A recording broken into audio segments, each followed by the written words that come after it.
Hello everyone, welcome to NEET पे जीत series. मैं हूं Aadesh from Learno Hub, the free learning platform where you can study maths, physics, chemistry, biology absolutely for free only at learnohub.com।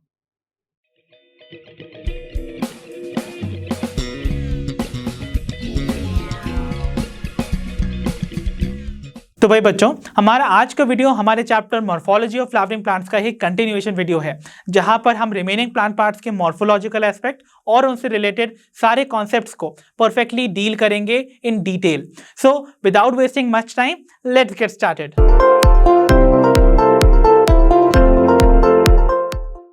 तो आइए बच्चों discuss करते हैं the types of leaves को। तो बेसिकली हमको कितनी टाइप की लीव्स देखने को मिलती हैं, आइए सबसे पहले उनका क्लासिफिकेशन समझ लेते हैं। सो लीव्स को हम ब्रॉडली क्लासिफाई कर सकते हैं इनटू टू कैटेगरीज। पहली टाइप की लीव जो आपको देखने को मिलेगी, we call them the simple leave, और जो सेकंड टाइप की लीव आपको देखने को मिलती हैं, they are called the compound leave. तो आइए पहले समझ लेते हैं सिंपल लीव को और कैसे वो डिस्टिंग्विश की जाती है फ्रॉम द कंपाउंड लीव। तो सिंपल लीव कौन सी होती है? ऐसी लीव जिसमें कि लीव का जो लैमिना है उसका जो मार्जिन आपको देखने को मिलेगा, that should be entire. Either वो एंटायर होना चाहिए, या अगर उसमें कट्स प्रेजेंट है, यानी कि अगर उसमें इंसिजन्स प्रेजेंट है, then they should not reach the midrib. Okay, पहले समझते हैं एक एक करके, इस पार्ट को ब्रेक करते हैं और समझने की कोशिश करेंगे। सी, ये वाली जो लीफ आपको देखने को मिल रही है, इसमें देखिए यहां पर ये इसका लीफ लैमिना का मार्जिन है, और आप ध्यान से अगर देख रहे हैं, ये जो लीफ लैमिना का मार्जिन है ना, इसमें कोई कट्स नहीं है, ये कंप्लीट है ना। दैट मीन ऐसी टाइप की लीफ मार्जिन को हम कहते हैं एंटायर लीफ मार्जिन। ठीक है, तो यानी कि दैट इज एंटायर। ओके, तो यहां पर सिंस कोई कट नहीं है, और ये देखिए सेंटर से यहां जा रही है द मिड रिब। ठीक है, तो पहली चीज तो यहां पर कोई कट ही नहीं है, तो obviously the leave would be the simple leave. But कई बारी आपको क्या होगा, कुछ और केसेस देखने को मिलेंगे। फॉर एग्जाम्पल, आपने कुछ ऐसी लीव भी देखी होगी।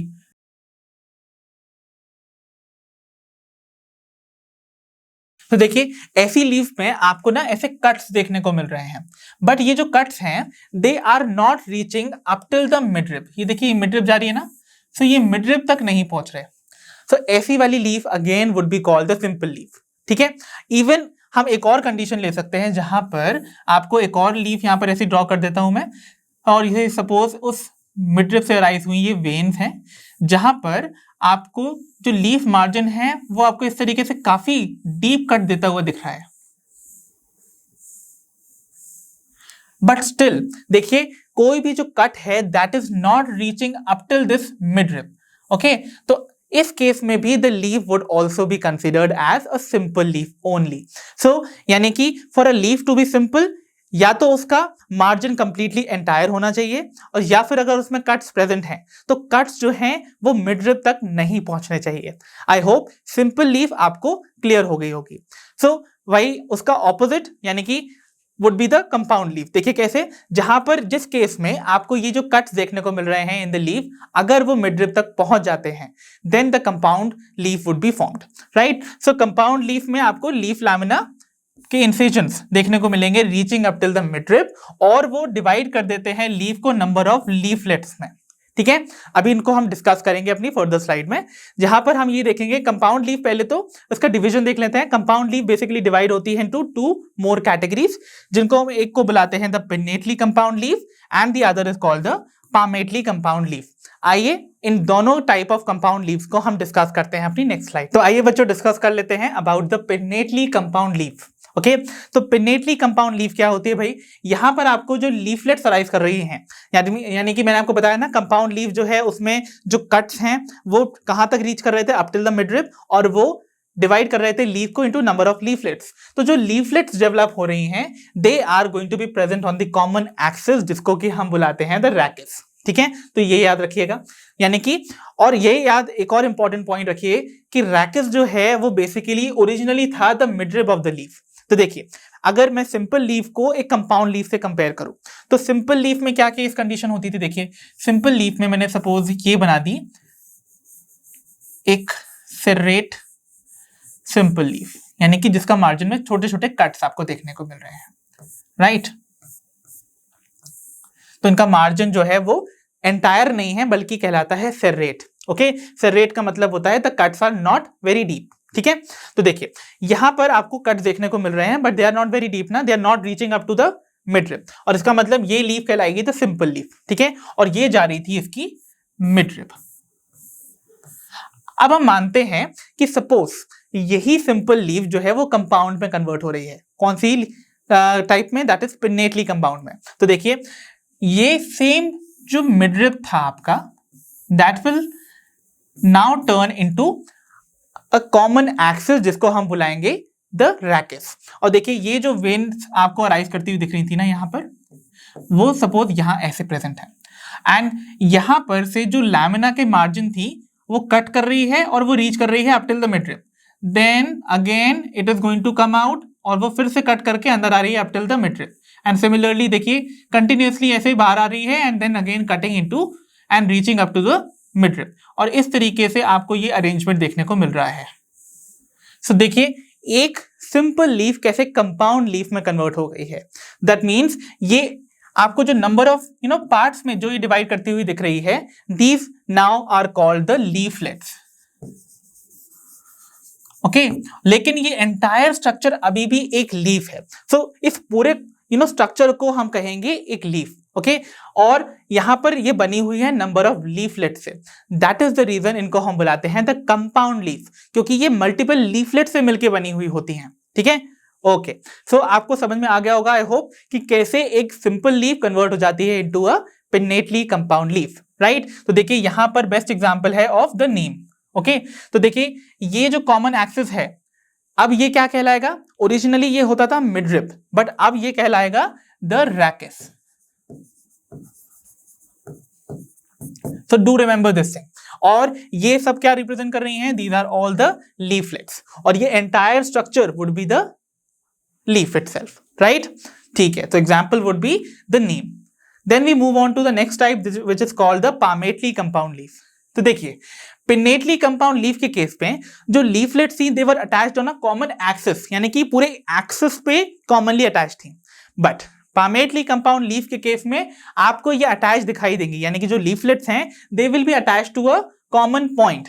देखिए वहां पर कॉमन एक्सेस होता था, यहां पर कॉमन पॉइंट होता है, और वो यूजुअल कॉमन पॉइंट कौन सा होता है, the tip of the petiole, right. तो ये आपको अक्सर देखने को मिलता है in case of the silk cotton, okay. तो ध्यान से देखिए ऐसा कैसे हो रहा है, तो देखिए यहां पर सपोज ये जो कॉमन पॉइंट है जिससे कि ये सारी लीफलेट्स आके अटैच्ड हैं, ये एक लीफलेट है, ये अनदर लीफलेट है, and so on, okay. So ये डिफरेंट लीफलेट्स जो हैं they are attaching themselves to this common point which is the tip of the petiole, और ऐसी वाली लीफ को हम कहते हैं द palmately कंपाउंड लीफ। और इसलिए आप इसको रिलेट भी कर सकते हैं to the palm of your hand. तो आपको जो पाम है उसमें देखिए कॉमन पॉइंट पे सारी फिंगर्स अटैच्ड है ना, तो इसी तरीके का अरेंजमेंट जो है वो यहां पर भी आपको देखने को मिलता है, ठीक है। तो आप मान के चल सकते हैं the common palm would be the tip of the petiole which is representing the common point, और यहां पर ये जो फिंगर्स है हमारी that are the different leaflets and they are attached to the simple common point, ठीक है। तो इसीलिए we call it the palmately compound leaf, okay.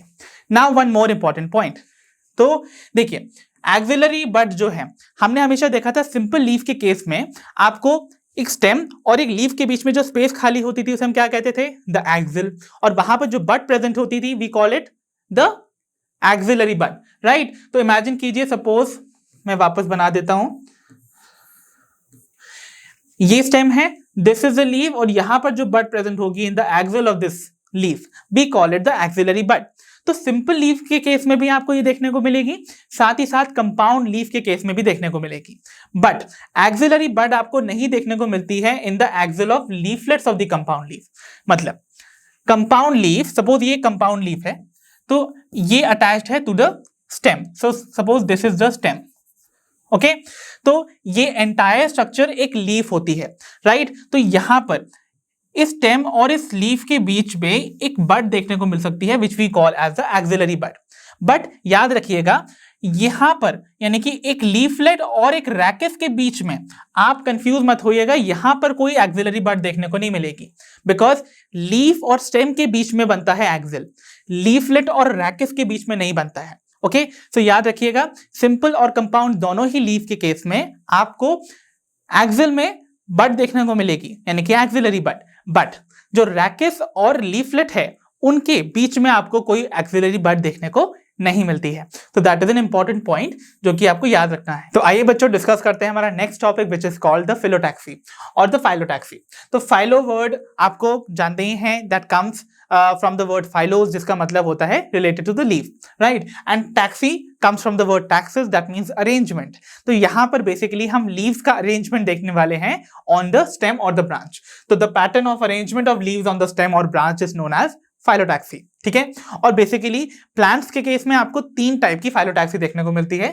Number 1 is called the alternate phyllotaxy, number 2 would be the opposite phyllotaxy and number 3 is going to be the whorled phyllotaxy. तो आइए एक एक करके इन तीनों फिलोटैक्सी को हम समझ लेते हैं। तो आइए बच्चों डिस्कस करते हैं हमारी डिफरेंट टाइप ऑफ फिलोटैक्सी को। तो सबसे पहली फिलोटैक्सी जो हमारे पास है that is called the alternate phyllotaxy. So alternate phyllotaxy as the name suggest, definitely यहाँ पर जो लीफ का अरेंजमेंट होगा वो ऑल्टरनेट मैनर में होगा। और एक इंपॉर्टेंट पॉइंट इस टाइप की फिलोटैक्सी से आपको जो याद रखना है दैट इज एक नोड से एक ही लीफ अराइज करेगी in this type of phyllotaxy. तो आपको पता है ना, जो लीफ होती है वो स्टेम की नोड से अराइज करती है। सो यहाँ पर एक नोड पे एक ही लीफ प्रेजेंट होगी और नेक्स्ट नोड पे another leaf would be there but on the opposite side. देखिए कैसे, तो देखिए यहाँ पर सपोज अगर ये मेन स्टेम एक्सेस है और दीज आर द नोड्स, ये सपोज नोड्स हैं जिनसे कि लीव्स अराइज कर रही हैं। तो देखिए एक नोड से केवल यहाँ पर एक ही लीफ अराइज करती हुई दिख रही है, राइट, कुछ इस तरीके से। एंड जो लीफ का अरेंजमेंट है वो है ऑल्टरनेट। सपोज पहले नोड पे जो लीफ अराइज करी थी वो राइट साइड पे है, तो जो नेक्स्ट नोड होगा उस पे जो लीफ अराइज करेगी that will be on the left side. And इस तरीके से राइट एंड लेफ्ट कॉम्बिनेशन में आपको लीफ का अरेंजमेंट देखने को मिलेगा। सो इस टाइप के अरेंजमेंट को ही हम कहते हैं द ऑल्टरनेट फिलोटैक्सी। और इसके एग्जांपल्स आपको याद रखने हैं, that is of China rose, that means we are talking about hibiscus. Then we have mustard, mustard जिसका की साइंटिफिक नेम है ब्रासिका। इसका साइंटिफिक नेम आप याद रखिए बिकॉज इसकी फैमिली हमारे सिलेबस में है, that is family Brassicaceae. So आपको इसके बारे में तो पता होना चाहिए। Then we have the next one which is sunflower. तो सनफ्लावर आप सभी ने देखा हुआ है, okay. So all these show alternate phyllotaxy, ठीक है। Then we have next type of phyllotaxy which is called the opposite phyllotaxy. Again यहाँ पर भी इनका नेम ही सजेस्ट कर रहा है इनके अरेंजमेंट को, यानी कि यहाँ पर लीव्स ऑपोजिटली अरेंज्ड होंगी। दैट मीन्स पहली चीज तो आपको ये याद रखना है, यहाँ पर एक नोड पे 2 लीव्स अराइज करेंगी। सो 1 नोड से 2 लीव्स अराइज हो रही हैं and they will lie opposite to each other, okay. तो देखिए इस वाले को हम कैसे समझेंगे, suppose this is a stem axis, ये नोड वाले रीजन्स हैं और हर नोड से आपको 2 लीव्स अराइज करती हुई दिख रही हैं और उनका जो अरेंजमेंट है यानी कि ईच पेयर ऑफ लीव जो कि यहाँ एक नोड से अराइज कर रही हैं, दे आर ऑपोजिटली अरेंज्ड, यानी कि अगर एक लेफ्ट है तो दूसरी राइट है on the same node itself, ठीक है। ऐसी वाली फिलोटैक्सी या लीफ के अरेंजमेंट को हम कहते हैं द ऑपोजिट फिलोटैक्सी, राइट। तो एग्जाम्पल्स के तौर पे आपको याद रखना है गुआवा, ओके। तो गुआवा आप सभी ने खाया होगा, तो उसके लीफ का पैटर्न भी देख लीजिएगा अरेंजमेंट का, that is going to be opposite. Then we have mint, okay, जिसको क्योंकि हम कॉमनली पुदीना बुलाते हैं। And then we have Calotropis. तो कैलोट्रोपस जिनको कि कॉमनली हम मिल्क वीड्स भी बुलाते हैं। आपने इनका कॉमन नेम हिंदी में भी सुना होगा, इसको कॉमनली बुलाते हैं कौआ। तो अकौआ का पेड़ आपने ऐसे सुना होगा। सो मिल्क वीड इसको इसलिए कहते हैं बिकॉज इनके पास ना मिल्की लेटेक्स प्रोड्यूस करने की एबिलिटी होती है, okay. So they are called milk weeds, ठीक है। Then we have the next type of phyllotaxy which is called as a whorled phyllotaxy. तो वर्ल्ड जो वर्ड होता है वो इंडिकेट करता है समथिंग जो कि सर्कुलर अरेंजमेंट में पैटर्न में अरेंज्ड हो। तो देखिए आपको वर्ल्ड फिलोटैक्सी में क्या देखने को मिलेगा। पहली चीज तो यहाँ पर एक नोड से मोर देन 2 लीव्स अराइज कर रही हैं, ठीक है। तो आप पैटर्न को देखते चलिए। ऑल्टरनेट के केस में आपको एक नोड पे एक ही लीव अराइज करती हुई दिखी थी, ऑपोजिट में एक नोड पे 2 लीव्स अराइज करती हुई दिख रही हैं और वर्ल्ड में एक नोड पे मोर देन 2 लीव्स अराइज करती हुई दिख रही हैं। तो दैट मीन्स ये पैटर्न आपको समझ में आ जाना चाहिए। तो यहाँ पर पहली चीज तो नोड से मोर देन 2 लीव्स अराइज कर रही हैं, साथ ही साथ they are going to form a whorl, यानी कि सर्कुलर अरेंजमेंट फॉर्म करती हुई दिखेंगी। दैट मीन्स अगर हम इस वाले स्टेम के एक्सेस को देखेंगे तो इन एक नोड पे यहाँ पर 2 नोड दिखाए गए हैं, तो यहाँ पर एक नोड पे मोर देन 2 लीव्स अराइज कर रही हैं, ओके। और वो अरेंज कैसी हैं, in a circular fashion, okay. तो इसीलिए we call it the whorled phyllotaxy. और इसका बेस्ट एग्जाम्पल है द एल्स्टोनिया, जिसे हम बुलाते हैं the blackboard tree. So do remember it. तो बच्चों, let us now discuss about the modifications of leaves. So भाई, हमें पता है कि लीफ का मेन फंक्शन होता है to perform photosynthesis, but stems और रूट्स की तरह ये भी मॉडिफाई कर सकती हैं अपने आप को, यानी कि अपने अंदर कुछ चेंजेस ला सकती हैं ताकि कुछ और फंक्शंस परफॉर्म कर सके इनसाइड द प्लांट। तो देखिए क्या क्या मॉडिफिकेशन आपको लीफ के केस में देखने को मिल सकती है। सबसे पहला मॉडिफिकेशन ऑफ लीफ कहलाता है द लीफ टेंड्रिल्स। तो आपने स्टेम की मॉडिफिकेशन में स्टेम टेंड्रिल्स भी पढ़े थे, इजंट इट? तो वहां पर जो आपको टेंड्रिल्स बनते हुए दिख रहे थे वो एक्चुअली में मॉडिफाइड एक्सिलरी बड्स होती थी ऑफ द स्टेम, बट यहां पर आपको लीफ जो है वो टेंड्रिल्स में कन्वर्ट होती हुई दिखेंगी, राइट? तो क्या होते हैं टेंड्रिल्स? आपको सभी को पता है, they are slender coiled structures जो कि हेल्प करते हैं मोस्टली क्लाइंबर्स को टू क्लाइंब। ओके, सो आप देख सकते हैं इस फिगर में भी, तो आपको यहाँ पर ये जो कॉइल्ड स्ट्रक्चर देखने को मिल रहे हैं ना, जो कि किसी सपोर्ट पे अटैच करके क्लाइंबिंग में हेल्प करते हैं, they are called the tendrils. But we are talking over here about the leaf tendrils. तो एग्जाम्पल हम जो यहाँ लेंगे दैट इज ऑफ पी। और पी का साइंटिफिक नेम आई होप आप सभी को पता होगा क्या होता है भाई। इसका भी साइंटिफिक नेम याद रख लीजिए बिकॉज इसकी फैमिली भी हमारे सिलेबस में है। तो पी का साइंटिफिक नेम है पाइजम sativum, which is a common garden pea. ठीक है, I hope that is clear. Then we have the second type of modification which we call as the leaf spines. तो leaf spines क्या होते हैं? जैसे कि आपने स्टेम की मॉडिफिकेशन में कुछ पॉइंटेड स्ट्रक्चर देखे थे ना, जो कि उनको डिफेंस में हेल्प करते थे, सिमिलरली लीफ में भी वो पॉइंटेड स्ट्रक्चर देखने को मिलेंगे, बट यहां पर उनका नाम चेंज हो जाता है, they are now called as spines. तो थॉर्न्स जो देखने को मिलते थे वो स्टेम का मॉडिफिकेशन होते थे, और स्पाइन्स जो देखने को मिलेंगे आपको, they will be the modification of leaf. So do remember, so ये शार्प पॉइंटेड स्ट्रक्चर्स हैं जो कि अगेन हेल्प करेंगे फॉर डिफेंस। ओके, तो ये अक्सर आपको देखने को मिलते हैं मोस्ट कैक्टाई, राइट? तो कैक्टाई के केस में आपको ये जो ऐसे पॉइंटेड स्ट्रक्चर्स देखने को मिल रहे हैं ना, they are the leaf spines. तो यानी कि यहाँ पर लीव जो है वो स्पाइन्स में कन्वर्ट हो गई हैं फॉर डिफेंस पर्पस। और यहाँ पर जो आपको ग्रीनिश स्ट्रक्चर देखने को मिल रहा है, that is what? That is the modified stem. और इसको हम क्या बुलाते थे? These modified stems were called the phylloclade. याद रखिएगा, ये थी मॉडिफाइड स्टेम जो कि लीफ का फंक्शन परफॉर्म करती थी, that was photosynthesis. That means ये फोटोसिंथेटिक स्ट्रक्चर है। और ये जो आपको स्ट्रक्चर देखने को मिल रहे हैं ना, दीज आर लीफ स्पाइन्स, जो कि ऑब्वियसली क्या है? मॉडिफाइड लीव्स हैं। सो do remember the difference between the two. I hope इतनी आपको क्लियर हुआ होगा। तो चलिए बच्चों, अब हम देख लेते हैं हमारा नेक्स्ट टाइप का leaf modification which we call as the phyllode.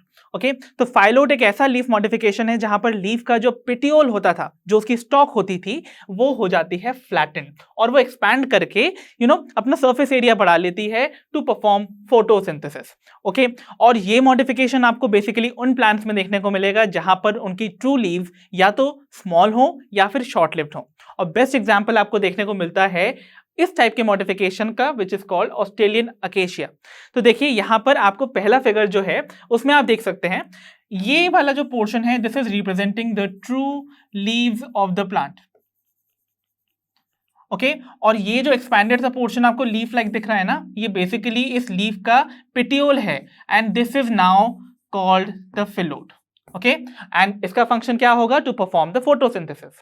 Next हम देखते हैं हमारा modification which we call as the storage leave, और नाम आपको सजेस्ट कर रहा है that it is going to store food, right? तो यहाँ पर लीव जो होती हैं वो फूड स्टोर करने के लिए फ्लैशी कन्वर्ट हो जाती हैं। ओके, एंड ऑब्वियसली ये इनका काम होगा टू स्टोर द फूड। और एग्जाम्पल के तौर पे आप याद करिए अनियन एंड गार्लिक को। तो आप सभी ने अनियन खाई हुई है, राइट? तो अनियन का अगर हम एक सेक्शन काटें तो आपको कुछ इस तरीके से देखने को मिलता है ना।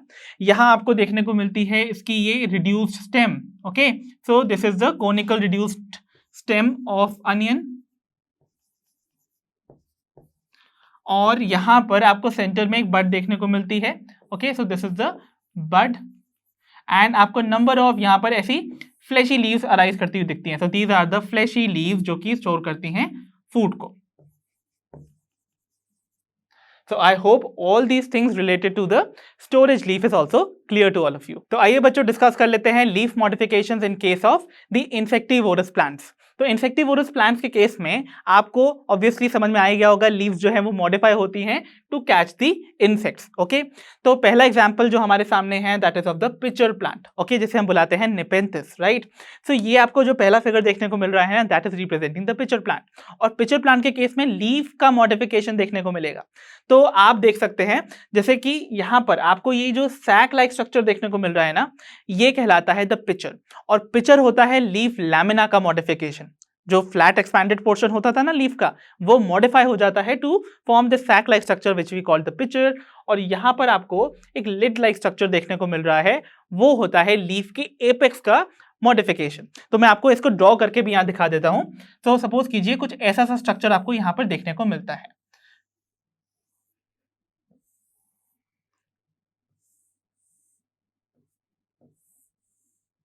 तो देखिए यहां पर आप देख रहे हैं ये जो एक सैक लाइक स्ट्रक्चर आपको देखने को मिल रहा है ना, this is basically the picture, जो कि क्या है द मॉडिफाइड लीफ लैमिना। और ये आपको जो देखने को मिल रहा है दिस इज द लिड, जो कि क्या है लीफ के एपेक्स का मॉडिफिकेशन है। और याद रखिएगा पिक्चर क्या है, लीफ लैमिना का modification. Okay, I hope that's clear to all of you. Now the second example जो हमारे पास है that is of Venus flytrap. तो Venus flytrap को आप यहाँ देख सकते हैं, राइट। तो Venus flytrap के केस में आप देखेंगे यहाँ सेंटर में यूजुअली आप जानते हैं लीफ के सेंटर से कौन सी आपको स्ट्रक्चर जाता हुआ दिखता है, यस द मिडरिब, राइट। तो इस केस में आपको जो मिडरिब होती है ना in case of the Venus flytrap, वो आपको एक डोर के हिंज की तरह दिखाई देती है। दैट मीन्स जैसे डोर का जो हिंज होता है वो उसको मूवमेंट में हेल्प करता है ना इन वन प्लेन, सिमिलरली यहां पर भी जो मिडरिब जा रही है बीचों बीच लीफ के, जो दोनों तरफ लीफ लैमिना का आधा आधा हिस्सा है ना, और बीच से जा रही है हमारी मिडरिब। सो ये जो मिडरिब है that is going to act as the hinge of the door, और ये जो लीफ लैमिना के पोर्शंस हैं they are going to move in the direction like this, ठीक है। तो जैसे ही कोई इंसेक्ट यहाँ आता है इनके सेंटर में they are going to close, right. और आपको बता ही दिया मैंने जो मिडरिब है that is going to act as the hinge of the door, right. So I hope all these modifications related to the insectivorous plants are clear to all of you. तो चलिए बच्चों देखते हैं अपना next topic that is the inflorescence, right. So inflorescence as the word suggest, flora word यहाँ पर आ रहा है, that means it is going to be related to flowers, right.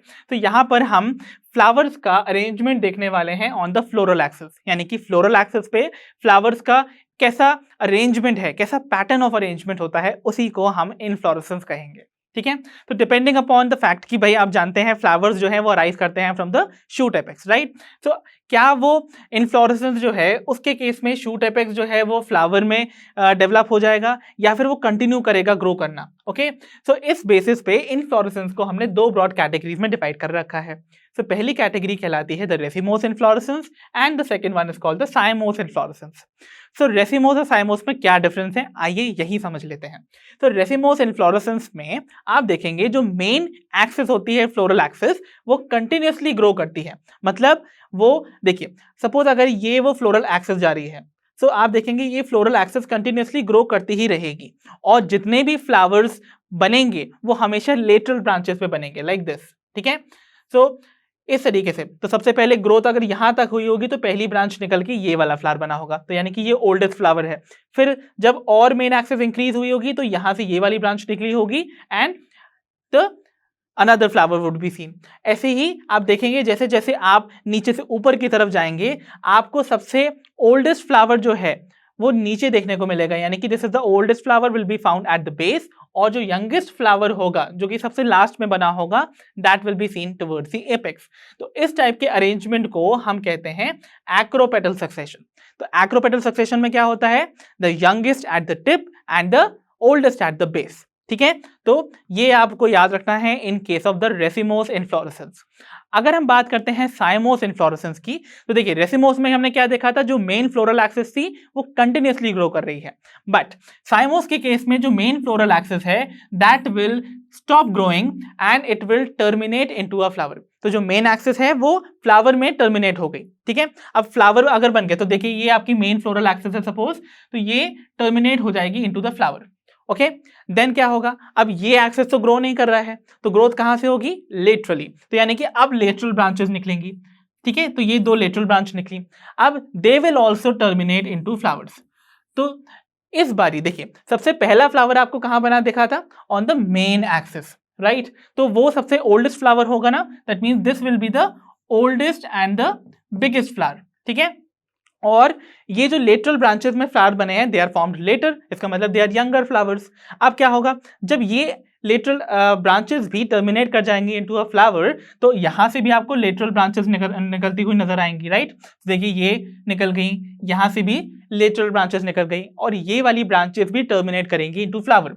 But इस बारी इनका भी साइज जो होगा दैट विल बी स्मॉलर, यानी कि ये क्योंकि लेटेस्ट बने हैं ना फ्लावर्स, तो they are going to be smaller in their size, यानी कि they will be the youngest flowers. तो आप देख रहे हैं youngest flowers are going to be formed at the base. So इस टाइप के अरेंजमेंट को on an inflorescence is called the basipetal succession और द बेसिपेटल अरेंजमेंट, जिसमें क्या होता है, the oldest flower will be at the apex. See, oldest flower is going to be occupying the top most position, right, और जितने भी youngest flower हैं they will be found at the base, ठीक है। तो इस टाइप के arrangement को we call as the basipetal succession और द बेसिपेटल अरेंजमेंट। तो रेसिमोस के केस में आपको देखने को मिलता था एक्रोपेटल सक्सेशन, वाइल साइमोस के केस में देखने को मिलता है द बेसिपेटल सक्सेशन। तो भाई बच्चों, हमने अपनी पिछली स्लाइड में इनफ्लोरेसेंस को डील किया, जहां पर हमने फ्लावर्स के अरेंजमेंट को पढ़ा था, राइट। बट ऑब्वियसली हमको अपना नेक्स्ट प्लांट पार्ट भी लेना पड़ेगा, जो कि ऑब्वियसली इनफ्लोरेसेंस से ही रिलेटेड होगा, that is going to be the flower itself, ठीक है। तो चलिए स्टार्ट करते हैं हमारे next plant part which is the flower. तो फ्लावर क्या होता है, basically the reproductive unit in the angiosperms. तो एंजियोस्पर्म्स यानी कि द फ्लावरिंग प्लांट्स के केस में आपको जो रिप्रोडक्टिव यूनिट्स देखने को मिलती हैं we call them the flowers, और बेसिकली ये मेंट होते हैं for sexual reproduction to take place in them, right.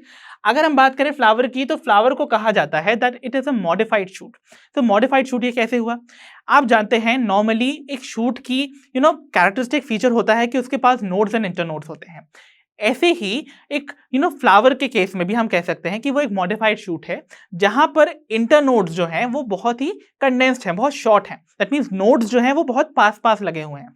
तो इसको हम कैसे समझ सकते हैं, तो देखिए नॉर्मली हम कहते हैं कि एक स्टेम पर आपको नोड्स और इंटरनोड्स अरेंज दिखाई देंगे। तो मैं यहाँ क्या करता हूँ, जो नोड्स हैं मैं उनको बहुत पास पास दिखाता हूँ, ठीक है।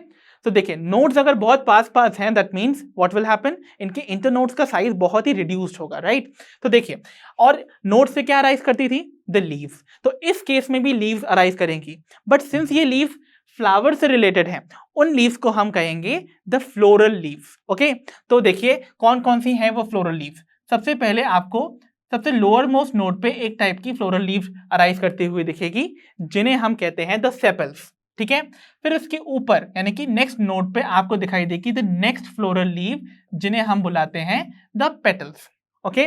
फिर इसके ऊपर वाले नोड पे आपको दिखाई देंगे द नेक्स्ट फ्लोरल लीव, जिन्हें हम बोलते हैं द स्टेमन्स, राइट। एंड सबसे टिप पे आपको राइज करती हुई दिखेगी the next floral leaf which is called the carpel, okay. So इस तरीके से आपको यहां पर एक फ्लावर का एनालॉजी दिखाई दी जा रही है with the shoot, that means यहां पर flower is going to be a modified shoot, और जितनी भी ये जो फ्लोरल लीव्स आपको दिखाई दे रही है ना in case of a flower, they are arranged in circles, right. वो वर्ल्स के फॉर्म में अरेंज होती हैं। तो वर्ल्स मींस एनीथिंग जो कि अरेंज होती है ना सर्कुलर मैनर। तो अगर आप किसी भी फ्लावर को देखते हैं तो उसके पेटल्स और उसके जो सेपल्स होते हैं वो आपको सर्कुलर अरेंज दिखाई देते हैं, इजंट इट। वो सारे के सारे रिप्रेजेंट करते हैं the whorls of the flower. तो बेसिकली एक टिपिकल फ्लावर में आपको 4 वर्ल्स देखने को मिलती हैं, ओके। और वो कहां प्रेजेंट होती हैं, they are present on the swollen receptacle, जिसे हम बुलाते हैं the thalamus of the floral stalk called pedicel. तो देखिए समझने की कोशिश कीजिए, आपने नॉर्मली एक फ्लावर को तो देखा ही होगा ना। तो फ्लावर के केस में आप देखते हैं कि उसका एक स्टॉक होता है ना, जिससे कि हम फ्लावर को पकड़ते हैं, है ना। तो वो हिस्सा जो कि फ्लावर को अटैच करता है टू द स्टेम और द ब्रांच, तो बेसिकली देखिए जिससे हम अपने हाथ से भी पकड़ लेते हैं, राइट, तो वो पोर्शन कहलाता है द फ्लोरल स्टॉक, जिसे पेडिसल भी बुलाते हैं। So this is going to represent the pedicel, okay. और ये जो पेडिसल है ये टुवर्ड्स द एंड ऐसे सोलन हो जाती है, ओके, और ये स्वेल होके एक रिसेप्टिकल बना देती है जिसे हम बुलाते हैं थैलेमस, ओके। और इस थैलेमस पे प्रेजेंट होती हैं हमारी सारी वर्ल्स, ओके। तो आपको सेंटर में ऑब्वियसली देखने को मिलेगी द कार्पल, देन मैं एक ही तरफ बना देता हूं। सो देखिए यहां पर आपको नेक्स्ट देखने को मिलेंगे द स्टेमन्स, देन आपको देखने को मिलेंगे the petals and finally you will find the sepals, ठीक है, ओके। सो कौन कौन सी हैं वो वर्ल्स, तो देखिए आपको यहां पर मैंने यूनिट्स के नाम बताए हैं वर्ल्स के, यानी कि वो किससे मिलके बनते हैं। तो देखिए एक एक करके पहले वर्ल्स के नाम देखते हैं।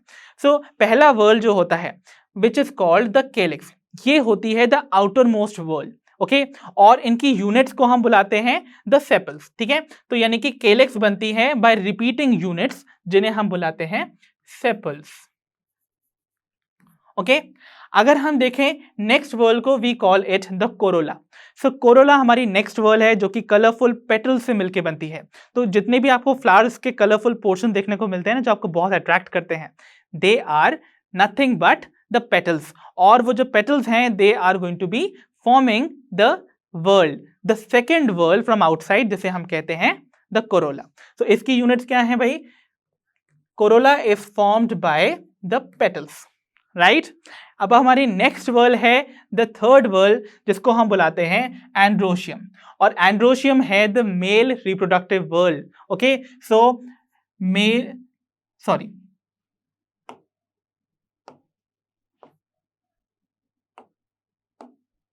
सो मेल रिप्रोडक्टिव वर्ल, ओके। और ये बनती है by repeating units called the stamens. तो यहां पर जो स्ट्रक्चर्स रिपीट कर रहे हैं to form this whorl are called the stamens, right. And lastly we have the inner most whorl जो कि सबसे अंदर प्रेजेंट है, okay, which is going to be called the gynoecium. और इसकी रिपीटिंग यूनिट्स क्या होंगे, obviously the carpels. So carpels are going to repeat to form this world which is called gynoecium. तो देखिए फ्लावर का मेन फंक्शन क्या था, to help in reproduction, right, they are meant for sexual reproduction. तो देखिए यहां पर जो केलेक्स और कोरोला है उनका कोई डायरेक्ट रोल नहीं है in the reproduction, okay, they help in reproduction but इनका कोई डायरेक्ट रोल नहीं है, right. So calyx and Corolla को हम बुलाते हैं द एक्सेसरी वर्ल्ड, मतलब इनका कोई स्पेशल रोल नहीं है ना, they are going to only help, तो इसीलिए we call them the accessory whorl. तो इनको मैं यहां लिख देता हूं as the accessory whorl, okay. और इनको हम नॉन एसेंशियल वर्ल्ड भी बुलाते हैं बिकॉज अगर ये ना भी हो तो फ्लावर का फंक्शन तो होगा, इजंट इट। अगर हम देखिए रिमेनिंग टू वर्ल्ड, तो मैंने आपको बताना भूल दिया कि ये गाइनोशियम जो है that is the female reproductive whorl, okay. तो this is going to represent the female reproductive whorl of the flower. तो देखिए यहाँ पर ये मेल रिप्रोडक्टिव वर्ल्ड है और ये फीमेल रिप्रोडक्टिव वर्ल्ड है। तो ऑब्वियसली इन दोनों के बिना तो सेक्सुअल रिप्रोडक्शन पॉसिबल ही नहीं है ना। दैट मीन्स ये दोनों जो वर्ल्ड्स होती हैं they are going to be the essential whorls. तो एसेंशियल वर्ल्ड्स मतलब they are going to be very very essential, okay, for the sexual reproduction, okay. तो ये बहुत इंपॉर्टेंट है and they are also called the reproductive whorls also. So ये accessory whorls हैं और ये कहलाएंगी नॉन एक्सेसरी वर्ल्ड्स, राइट। इनको हम नॉन एसेंशियल वर्ल्ड भी कह सकते हैं और इनको हम एसेंशियल वर्ल्ड भी कह सकते हैं, और साथ ही साथ इनको हम रिप्रोडक्टिव वर्ल्ड भी कह सकते हैं। किनको, एंड्रोशियम और गाइनोशियम को। I hope that's clear to all of you. तो आइए बच्चों डिस्कस करते हैं some important terms related to flower, okay. तो देखिए आपको कुछ टर्म्स यहाँ पर फ्लावर से रिलेटेड सीखनी है बिकॉज ये आपको हेल्प कर सकते हैं जब आप फैमिलीज में when we'll take up families, तो आपको वहाँ पर फैमिलीज के जो फ्लोरल डिस्क्रिप्शन है उनकी सेमी टेक्निकल और टेक्निकल टर्म्स को पहचानने में आसानी होगी उस टाइम पर। So we are taking up with our first term which is called sessile. तो फ्लावर्स के केस में सेसाइल कंडीशन तब कहलाई जाती है जब फ्लावर के पास पेडिसल या स्टॉक नहीं हो। तो ये आपको देखने को मिलता है in case of gladiolus, okay. So I hope आप सभी ने ग्लैडियोलस देखा होगा जहां पर आपको ये सपोज एक फ्लोरल एक्सिस है जहां पर जो फ्लावर्स हैं आपको सिंपली ऐसे अटैच दिखाई देंगे, without any stalk.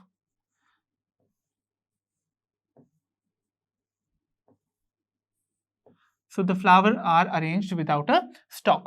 So ऐसे flowers कहलाते हैं sessile flowers, right? Then we have the second condition which is called pedicellate, the opposite of sessile, यानी कि ऐसे flowers के पास you will find a stalk that is called the pedicel, right? तो you can see that in case of China rose. तो pedicel आप सभी ने देखा ना, टिपिकल फ्लावर में आपको जो स्टॉक देखने को मिलेगी that is going to represent the pedicel.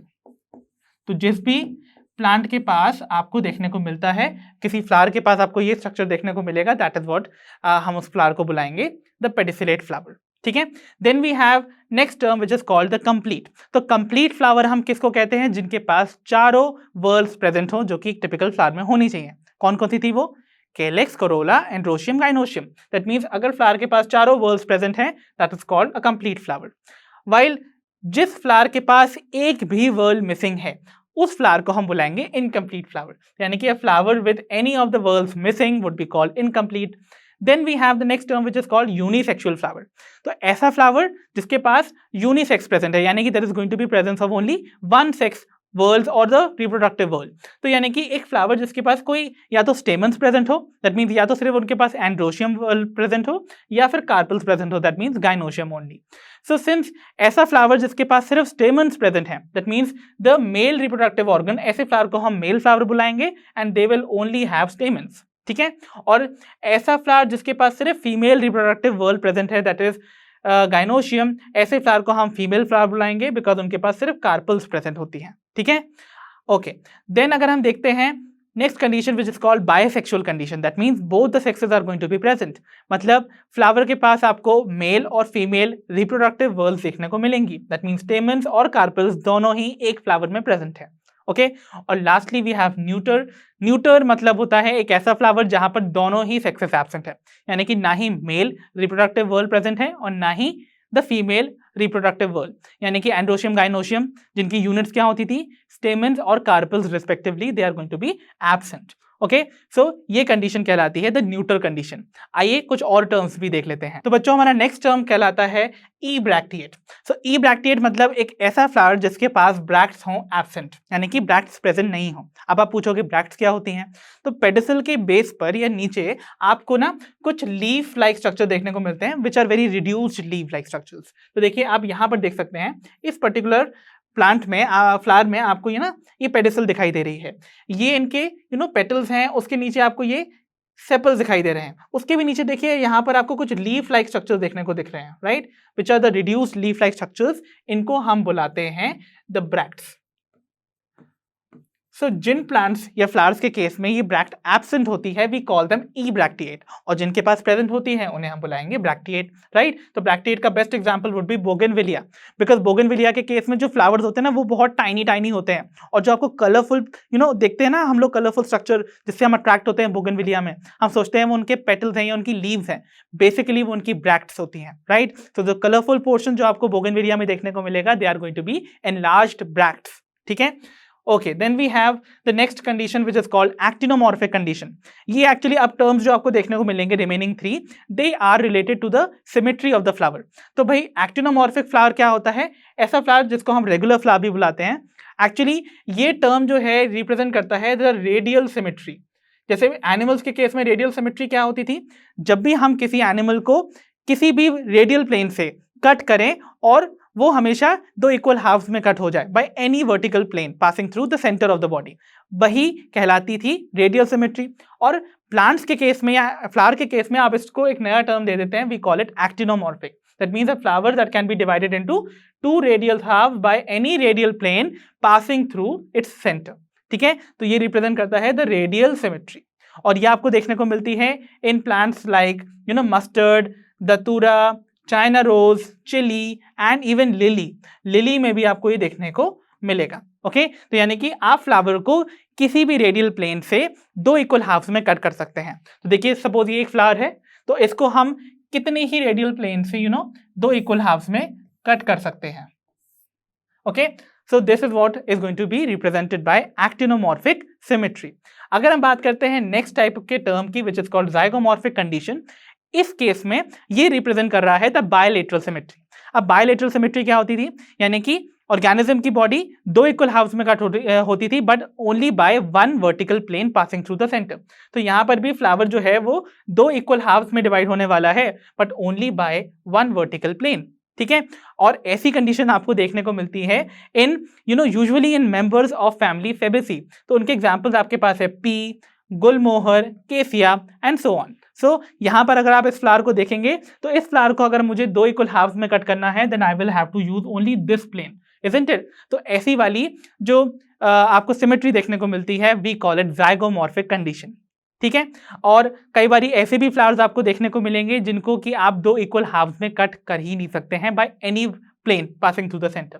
So such type of flowers are called the asymmetric flowers, a flower that cannot be divided into two equal halves passing through any plane passing through the center. ठीक है, तो ऐसे flowers को हम बुलाते हैं the irregular flowers. तो बच्चों हमारा जो नेक्स्ट सेट ऑफ टर्म्स हैं, they are related to the number of floral whorls. कितनी फ्लोरल वर्ल्स आपको देखने को मिलती हैं, उनके नंबर पे बेस आपको कुछ टर्म्स देखने को मिलेंगे, विच is called ट्राइमेरस, tetramerous and pentamerous. तो भाई ट्राई, टेट्रा एंड पेंटा से तो आप रिलेट कर ही लेंगे। तो ट्राई मतलब होता है 3।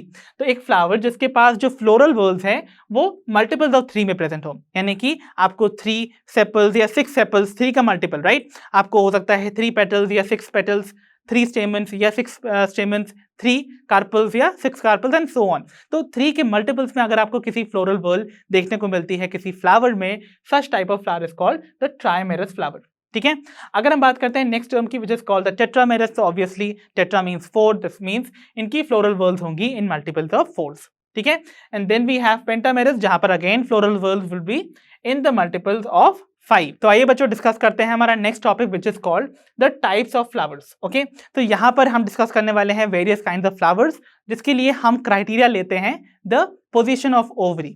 ठीक है, तो देखिए सबसे पहले तो आपको ये समझना पड़ेगा कि ये क्लासिफिकेशन किया कैसे गया है। तो आपको पता है फ्लावर के पास जो एक रिसेप्टिकल होता है जिसे हम बुलाते हैं थैलेमस, उसका ना शेप वेरी कर सकता है, वो अलग अलग शेप में आपको देखने को मिल सकता है। तो जैसे कि वो फ्लैट भी हो सकता है, समथिंग लाइक दिस, अक्सर वो आपको ऐसे कॉन्वेक्स शेप या फिर डोम शेप भी दिखाई दे सकता है, समथिंग लाइक दिस, और कई बारी वो आपको ऐसे कप शेप भी दिखाई दे सकता है, जो कि आपको कुछ ऐसा सा देखने को मिल सकता है, राइट? सो ये डिफरेंट शेप्स होने की वजह से आपको ना डिफरेंट फ्लोरल वर्ल्स के अरेंजमेंट में आपको कुछ ना कुछ डिफरेंस देखने को मिल जाएगा। तो देखिए मान के चलिए ये अगर मैं स्ट्रक्चर लेता हूं जिसमें कि आपका थैलेमस कॉन्वेक्स शेप है, तो कॉन्वेक्स शेप वाले थैलेमस पर जो इसकी टिप होगी, यानी कि इस डोम की सबसे हाईएस्ट पोजीशन होगी, उस पर एक फ्लोरल वर्ल होगी, राइट? और बाकी की जितनी भी फ्लोरल वर्ल्स होंगी वो नीचे की तरफ आती जाएंगी, isn't it? तो यानी कि एक ऐसी फ्लोरल वर्ल है जो सबसे हाईएस्ट पोजीशन ऑक्यूपाई कर रही है ऑफ द थैलेमस, वाइल एक ऐसी है जो सबसे लोएस्ट ऑक्यूपाई कर रही है। सिमिलर कंडीशन में आप इस कप शेप्ड वाले को भी देख सकते हो, है ना? तो हो सकता है कोई ऐसी फ्लोरल वर्ल है जो सबसे लोएस्ट पोजीशन ऑक्यूपाई कर रही हो, ये वाली, राइट? और बाकी की फ्लोरल वर्ल हो सकता है वो डिफरेंट लेंथ पे या डिफरेंट लेवल पे अरेंज्ड हो ऑन दिस थैलेमस। तो based on the relative position of the floral whorls with respect to the ovary, flowers would be of 3 types। तो यहां पर हम ओवरी के रिस्पेक्ट में अदर फ्लोरल वर्ल्स को कंपेयर करने वाले हैं, एंड उसके बेसिस पे फ्लावर्स को हम 3 ब्रॉड कैटेगरीज में डिवाइड कर देते हैं। The first category is called the hypogynous flower. तो अगर वर्ड को ब्रेक करें तो हाइपो का मतलब क्या होता है भाई? हाइपो मीन्स बिलो, और गाइनस मतलब it is related to gynoecium, the female reproductive whorl, यानी कि यहां पर हम ओवरी से रिलेट करने वाले हैं। तो flower is going to be below the ovary. Flower below the ovary मतलब दैट मीन्स जितनी भी रिमेनिंग वर्ल्ड थी जिसमें कि आपके पास एंड्रोशियम, कैलिक्स और कोरोला प्रेजेंट था, वो सब नीचे लाई करेंगी below the ovary, right? That means यहां पर ओवरी की position would be the highest, right? तो ovary will be called the superior because वो सबसे हाईएस्ट पोजीशन ऑक्यूपाई कर रही है ऑन द थैलेमस। ओके, सो ऐसे वाले फ्लावर में आपको ये कंडीशन कब देखने को मिलेगी? जब उनका थैलेमस स्लाइटली कॉन्वेक्स होगा, यानी कि ये वाली कंडीशन। तो ये वाली कंडीशन देखने को मिलती है in case of the hypogynous flower. तो हाइपोगाइनस फ्लावर के केस में आप देखें तो अगर सपोज ये वाली कंडीशन अराइव कर गई है, ठीक है, तो ओवरी जो है वो इस टिप पे प्रेजेंट है ऑफ दिस डोम, एंड अब आप देखें जैसे जैसे आप डोम से नीचे की तरफ आ रहे हैं आपको रिमेनिंग फ्लोरल वर्ल दिखाई दे रही हैं। तो देखिए स्टेमन उससे भी नीचे है, then we have the petals जो कि उससे भी नीचे है, and finally we have the sepals जो कि सबसे लोएस्ट पोजीशन ऑक्यूपाई कर रही है on this convex shaped thalamus, right? So यहाँ पर ovary will occupy the highest position, इसीलिए हम कहते हैं ovary would be the superior, ठीक है? और रिमेनिंग जो स्टेमन, सेपल्स एंड पेटल्स हैं, they will B below the ovary. और ये कंडीशन आपको देखने को मिलती है इन एग्जांपल्स ऑफ मस्टर्ड, जैसे हम ब्रासिका कहते हैं, राइट? और China rose, hibiscus, finally we have brinjal. Okay, so ये सारे एग्जांपल्स हैं ऑफ द हाइपोगाइनस फ्लावर्स। आइए देखते हैं हमारे नेक्स्ट टाइप के फ्लावर को। तो आइए बच्चों डिस्कस करते हैं हमारा नेक्स्ट टाइप का फ्लावर, जिसे हम कहते हैं द पेरीगाइनस फ्लावर। तो perigynous flower, as the name suggest, peri word आपको इंडिकेशन दे रहा है that is something is going to be arranged in the periphery, और गाइनस वर्ड लगा है, that means around the gynoecium itself. तो यहाँ पर जो थैलेमस देखने को मिलेगा उसका शेप होता है कप शेप्ड, बट ये जो कप शेप्ड थैलेमस है ये ओवरी को कंप्लीटली इंक्लोज नहीं करता है, ठीक है? ये बात आपको याद रखनी है। और जो जितने भी आपको रिमेनिंग फ्लोरल वर्ल्स हैं, दैट इज जिसमें कि आपको स्टेमन्स, पेटल्स और सेपल्स का अरेंजमेंट देखने को मिलेगा, they will be arranged on the rim of the thalamus, okay, almost at the same level. तो देखिए कैसा आपको स्ट्रक्चर देखने को मिल सकता है। तो इमेजिन कीजिए ये वो कप शेप्ड थैलेमस है, okay, in case of the perigynous flower, और यहां पर सेंटर में आपको ओवरी दिखाई दे रही है। ओके, मैं पूरा स्ट्रक्चर नहीं बना रहा हूं कार्पल का, आप समझ लीजिए ये ओवरी है, राइट? तो आप देख रहे हो यहाँ पर ये कप शेप्ड जो थैलेमस है ये ओवरी को एनक्लोज तो कर रहा है बट कंप्लीटली एनक्लोज नहीं कर रहा। ओके, सो एक लेवल तक ही एनक्लोज कर रहा है। तो ओवरी आपको जो है वो आधी अंदर दिखाई दे रही है इनसाइड द थैलेमस और आधी ऊपर, दैट मीन ऐसी ओवरी कहलाएगी हाफ इंफीरियर, ठीक है? क्योंकि ये आधी अंदर है, कंप्लीटली ये सुपीरियर नहीं कहलाएगी या फिर हाफ सुपीरियर नहीं कहलाएगी, it will be called half inferior because वो अंदर की तरफ, क्योंकि प्लेसमेंट उसका जो या जो अटैचमेंट है उसका वो थैलेमस में इनसाइड हो रहा है ना, तो that means that will be half inferior, ठीक है? तो अब यहाँ पर आप देख सकते हो ओवरी की पोजीशन हाफ इंफीरियर है, वाइल जितनी भी रिमेनिंग अदर फ्लोरल वर्ल्स हैं जिसमें कि आपको स्टेमन, सेपल्स और पेटल दिखेंगे, तो वो ना इस थैलेमस के रिम पर अरेंज्ड है। तो ये रिम है अगर उस थैलेमस की, तो आप देखोगे यहीं पर आपको स्टेमन अराइज करते हुए दिखेंगे एट द सेम लेवल, इसी सेम लेवल पे आपको पेटल भी अराइज करते हुए दिखेंगे, और इसी सेम लेवल पे आपको सेपल्स भी अराइज करते हुए दिखाई देंगे, ठीक है? तो ये सारी कंडीशन आपको देखने को मिलती है in case of a perigynous flower. Okay, so ovary half inferior, okay, और जो रिमेनिंग फ्लोरल वर्ल्स हैं विद रिस्पेक्ट टू ओवरी वो ऑलमोस्ट एट सेम लेवल हैं but they are present on the rim of the thalamus, ठीक है? और example के तौर पे आपको ये तीनों एग्जाम्पल याद रखने हैं, that is rose, plum and peach. तो बहुत इंपॉर्टेंट है ये एग्जाम्पल, प्लीज रिमेंबर देम। तो रोज, प्लम और पीच के केस में आपको देखने को मिलते हैं द पेरीगाइनस फ्लावर, जहां पर हाफ इंफीरियर ओवरी होती है। तो हाफ इंफीरियर ओवरी की कंडीशन आपको हमेशा रिलेट करनी है विद द पेरीगाइनस फ्लावर, ठीक है? इसको मत भूलिएगा। Then we have the third type of flower which is called the epigynous flower. तो एपी वर्ड का मतलब ही होता है अबव, तो above gynous means obviously the flower will be above the ovary, that means ovary सबसे lowest position occupy करने वाली है in the flower. So that means यहां पर भी आपको कप शेप्ड थैलेमस देखने को मिलेगा, बट इस बार जो थैलेमस कप शेप्ड हो रहा है ना वो कंप्लीटली ओवरी को एनक्लोज कर लेता है। तो कुछ ऐसा आपको देखने को मिलेगा। तो देखिए ये जो थैलेमस है ये कप शेप्ड है, और ये ओवरी सपोज इनसाइड है और यहां से इसका ये स्टिग्मा और स्टाइल अराइज कर रहा है, राइट? तो देखिए ओवरी सबसे अंदर है, ओके, एंड इस थैलेमस के ऊपर now you will find the remaining whorl, जिसमें stamens would be there, the petals would be there, and finally you will get the sepals. तो देखिए ovary is going to occupy the lowest position inside the flower. ऐसे flower को हम कहते हैं obviously the epigynous flower, and ovary की position क्या कहलाएगी? Ovary will be said to be inferior, ठीक है? तो दैट मीन्स यहां पर आपको समझ में आ गया है कंडीशन कि कप शेप थैलेमस जो है वो एनक्लोज कर लेता है ओवरी को कंप्लीटली, बाकी रिमेनिंग वर्ल्स जो हैं वो प्रेजेंट हैं अबव द ओवरी, ओके? और ये कंडीशन आपको किन केस में देखने को मिलती है? सो आपको देखने को मिलती है in case of guava, then cucumber, and finally the ray florets of sunflower.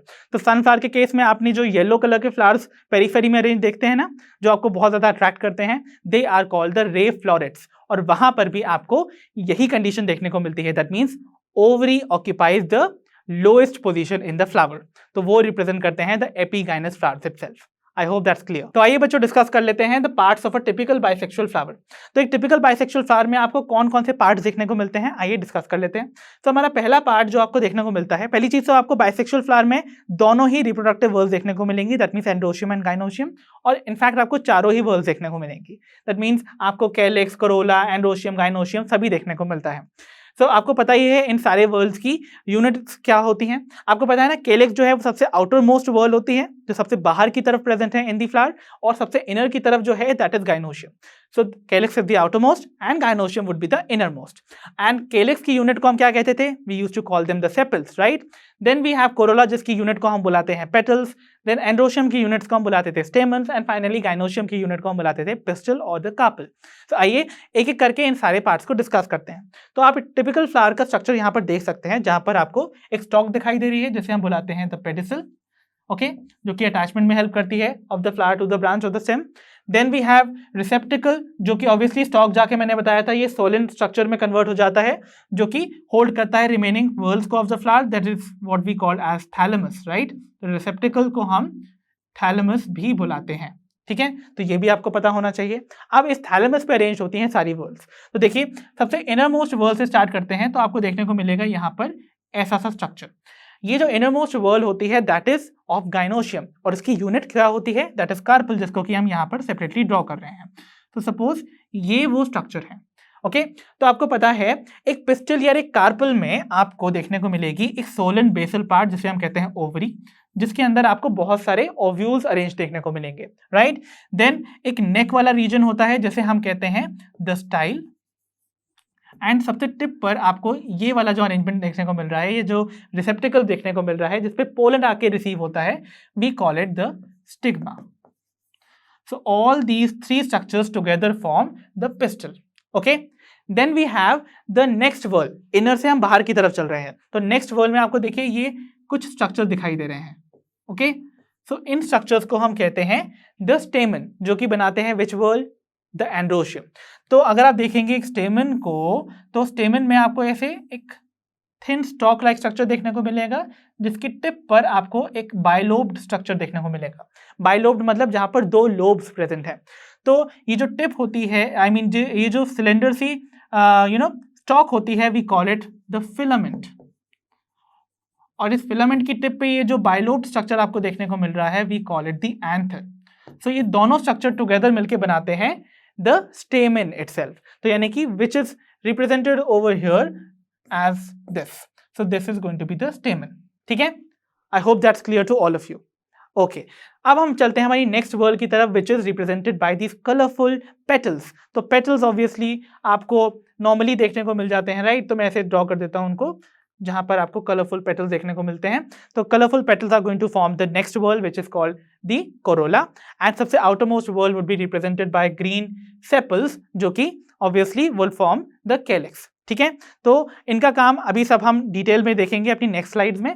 एक और इंपॉर्टेंट पॉइंट मैं आपको बता दूं, कुछ ऐसे भी प्लांट्स होते हैं जहां पर कैलिक्स और कोरोला काफी हद तक डिफरेंशिएटेड नहीं होते, डिस्टिंक्ट नहीं होते हैं फ्रॉम वन अनदर। तो ऐसे केस में हम उस वर्ल्ड को ना तो कैलिक्स कहेंगे ना corolla, we call it a separate whorl, जिसको कि हम कहते हैं द पेरियंथ, ओके। तो पेरियंथ जिसकी यूनिट अब ना तो सेपल कहलाएगी ना पेटल, इसकी यूनिट कहलाएगी टेपल, ओके। तो रिपीटिंग यूनिट जिससे कि पेरियंथ बनता है, that is what we call as tepals, और ये आपको देखने को मिलता है in case of members of family Liliaceae. तो this is an important feature जो कि आपको याद रखना है। तो आइए बच्चों डिस्कस करते हैं एक एक करके अपनी सारी फ्लोरल वर्ल्ड्स को।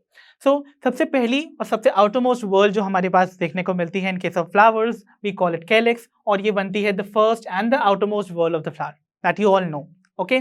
इसकी यूनिट्स आप जानते हैं, we call them sepals, and sepals generally आपको कैसे दिखाई देते हैं, obviously green and leaf like, ठीक है। अगर हम बात करें इनके फंक्शन की, तो इनका बेसिकली फंक्शन होता है to protect the flower in the bud stage.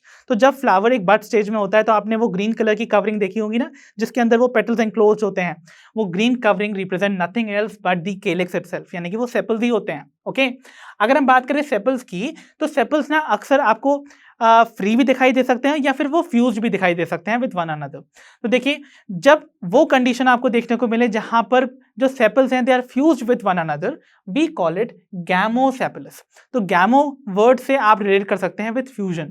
ठीक है। तो गैमोसेपलस यानी कि द फ्यूज्ड सेपल कंडीशन, यानी कि जहां पर सेपल फ्यूज्ड है टुगेदर। तो ये कंडीशन आपको देखने को मिलती है in case of the China rose और द हाइबिस्कस। तो देखिए यहां पर ये जो सेपल्स हैं दे आर फ्यूज टुगेदर, इनकी कोई बाउंड्रीज आपको नहीं दिखाई दे रही हैं डिफरेंट डिफरेंट सेपल्स की। ये वन सेपल है, ये सेकंड सेपल है, ये थर्ड सेपल है, but they are fuse together. ऐसी कंडीशन को हम कहते हैं द गैमोसेपलस कंडीशन। तो गैमो वर्ड रिलेट करिए to the fused condition. Then we have polycephalous condition, that means the opposite of it, यानी कि यहाँ पर sepals would be free from one another. That means sepals free हैं और ये आपको देखने को मिलता है in case of brassica या mustard। और आपको मैंने इस फिगर में दिखाया भी है कि ये अगर जो आपको sepals देखने को मिल रहे हैं ना, they are all free from one another। देखिए ये आपस में fused नहीं है, ये सब आपस में अलग अलग है। Okay, so they are representing the polycephalous condition। Okay, next एक इंपॉर्टेंट पॉइंट मैंने यहाँ पर ऐड किया है, कुछ ऐसे भी फ्लावर्स होते हैं जहां पर कुछ लीफ लाइक स्ट्रक्चर्स देखने को मिलती हैं बिलो द कैलेक्स ऑल्सो, यानी कि कैलेक्स के नीचे भी कुछ लीफ लाइक स्ट्रक्चर्स हैं। बिकॉज देखिए कैलेक्स के जो यूनिट्स हैं दैट इज सेपल, वो ऑलरेडी खुद ही लीफ लाइक होते हैं, बट कई बार कुछ ऐसे फ्लावर्स भी आपको देखने को मिलेंगे, स्पेशली जैसे कि आप हाइबिस्कस के केस में देख लीजिए, इस लीफ लाइक सेपल्स के नीचे भी आपको कुछ और लीफ लाइक स्ट्रक्चर्स देखने को मिल रहे हैं। देखिए अगर आप ध्यान से देख पा रहे हैं इस फिगर में, आई होप इट्स विजिबल, तो अगर आप देख पा रहे हैं तो ये भी लीफ लाइक जो स्ट्रक्चर्स देखने को मिलते हैं below the base of the calyx, इनको हम बुलाते हैं एपीकैलिक्स। ठीक है, तो they are representing another whorl which is कहते हैं, जिसको हम क्या बुलाते हैं, एपीकैलिक्स। ओके, तो आइए बच्चों डिस्कस करते हैं हमारी second whorl which is called corolla. तो कोरोला बनाती है the second whorl which is inner to the calyx, और इसकी यूनिट्स आप सभी जानते हैं, वी कॉल देम पेटल्स। और पेटल्स जो होते हैं वो जनरली लार्ज होते हैं और ब्राइटली कलर्ड, और अक्सर आपको फ्रैग्रेंट यानी कि कुछ अच्छी स्मेल देते हुए भी दिखाई देंगे to attract the pollinators for pollination. ठीक है, तो पॉलिनेटर्स में खास करके जो इंसेक्ट्स होते हैं ये उनको अट्रैक्ट करने के लिए ऑब्वियसली कलरफुल स्ट्रक्चर्स में आपको दिखाई देंगे। देन अगर हम कहें पेटल्स के बारे में भी, तो यहाँ पर भी फ्री और फ्यूज कंडीशन देखने को मिलेगी, बस आपको सेपलस कंडीशन की जगह पर पेटलस लगा देना है। दैट मीन्स यहाँ पर भी आपको कंडीशन देखने को मिलेगी विच इज कॉल्ड गैमोपेटलस, जहाँ पर गैमो वर्ड अगेन रिप्रेजेंट कर रहा है फ्यूज कंडीशन, और पेटलस मतलब the petals would B fused. तो ये कंडीशन भी आपको देखने को मिल रही है। एंड देन आपको पॉलीपेटलस कंडीशन भी देखने को मिल रही है, दैट मीन्स यहाँ पर petals would B free from one another, that means यहाँ पर पेटल्स फ्री हैं। तो आपको ये दोनों ही इस फिगर में देखने को मिल रहे हैं। तो जो पहला फिगर है यहाँ पर आप देखिए, जितने भी पेटल्स हैं they are fused with one another. तो आपको ऐसा लग रहा है जैसे ये एक कंटिन्यूअस वर्ल्ड है ना, बट यहाँ पर पेटल्स फ्यूज्ड हैं आपस में। अगर आप देखेंगे सेकंड वाले में, तो आप देखिए यहाँ पर एक पेटल अलग है, दूसरा वाला अलग है, तीसरा वाला अलग है, all of the petals are going to be free from one another. तो ये वाली कंडीशन रिप्रेजेंट कर रही है द पॉलीपेटलस कंडीशन। ठीक है, और कोरोला जो है वो डिफरेंट डिफरेंट शेप की भी हो सकते हैं, जैसे कि वो ट्यूब्यूलर, बेल शेप्ड या फनल शेप्ड और व्हील शेप्ड भी देखने को मिल सकते हैं। तो व्हील शेप तो आपको यहाँ देखने को मिल रहा है, एंड फनल शेप्ड आपको कुछ ऐसा सा दिखाई दे सकता है। तो सपोज मैं ऐसे ड्रॉ कर देता हूँ,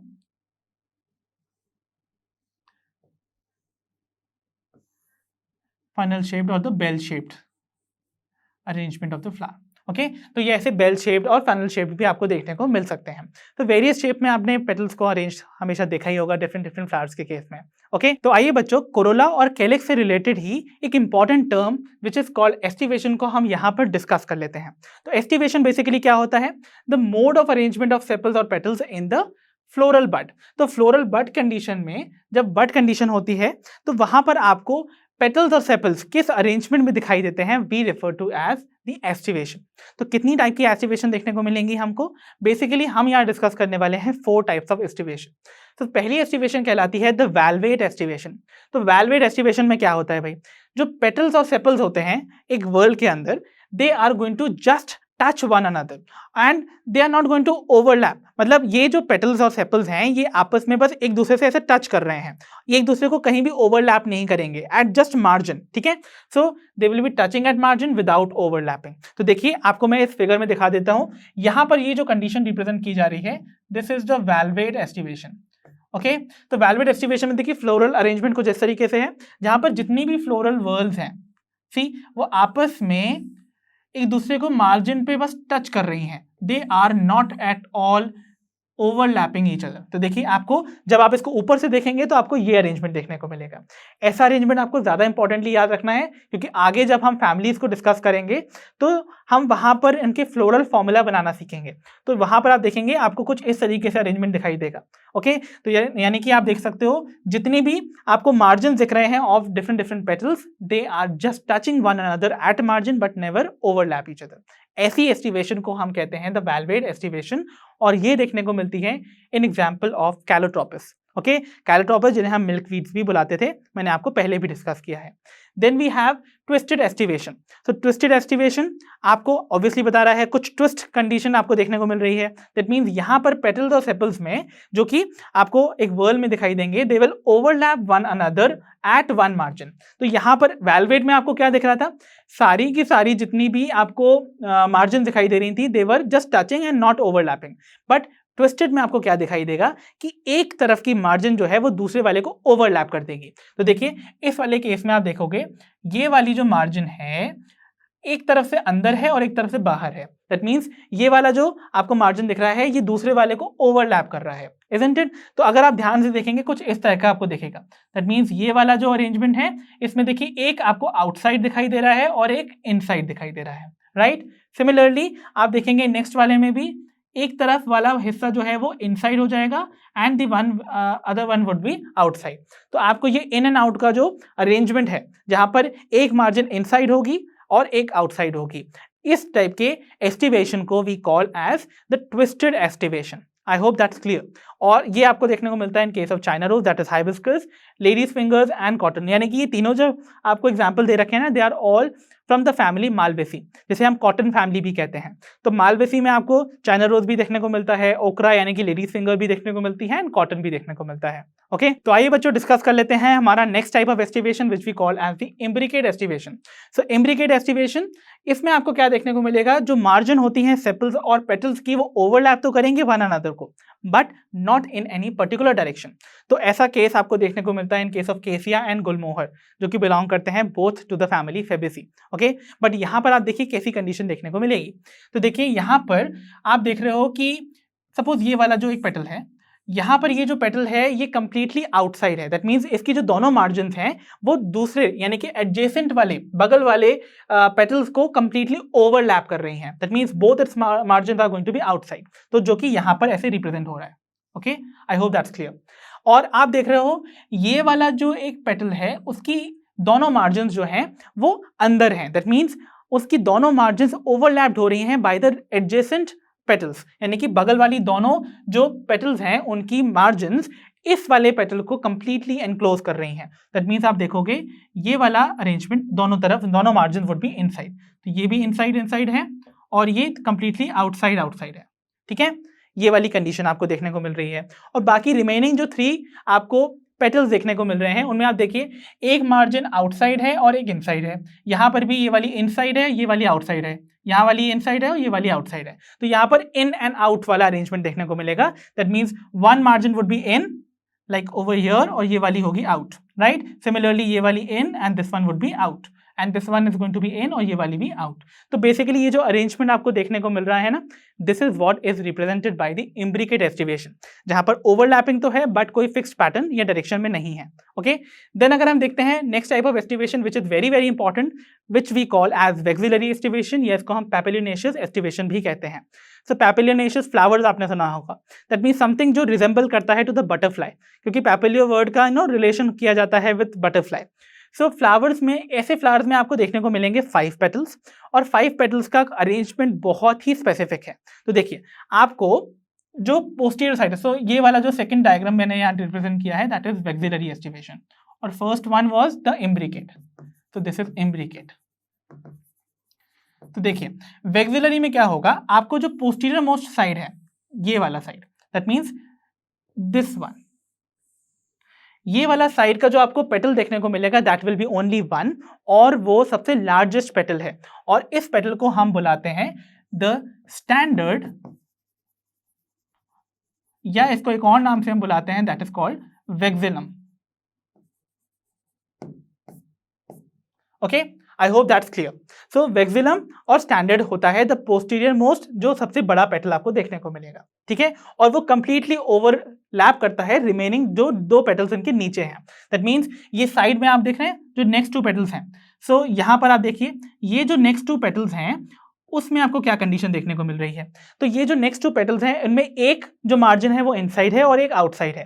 सिमिलरली यहाँ वाली इन है और यहाँ वाली आउट है, यहाँ वाली इन है, यहाँ वाली आउट है, और यहाँ वाले में दोनों ही आउट है, इजंट इट।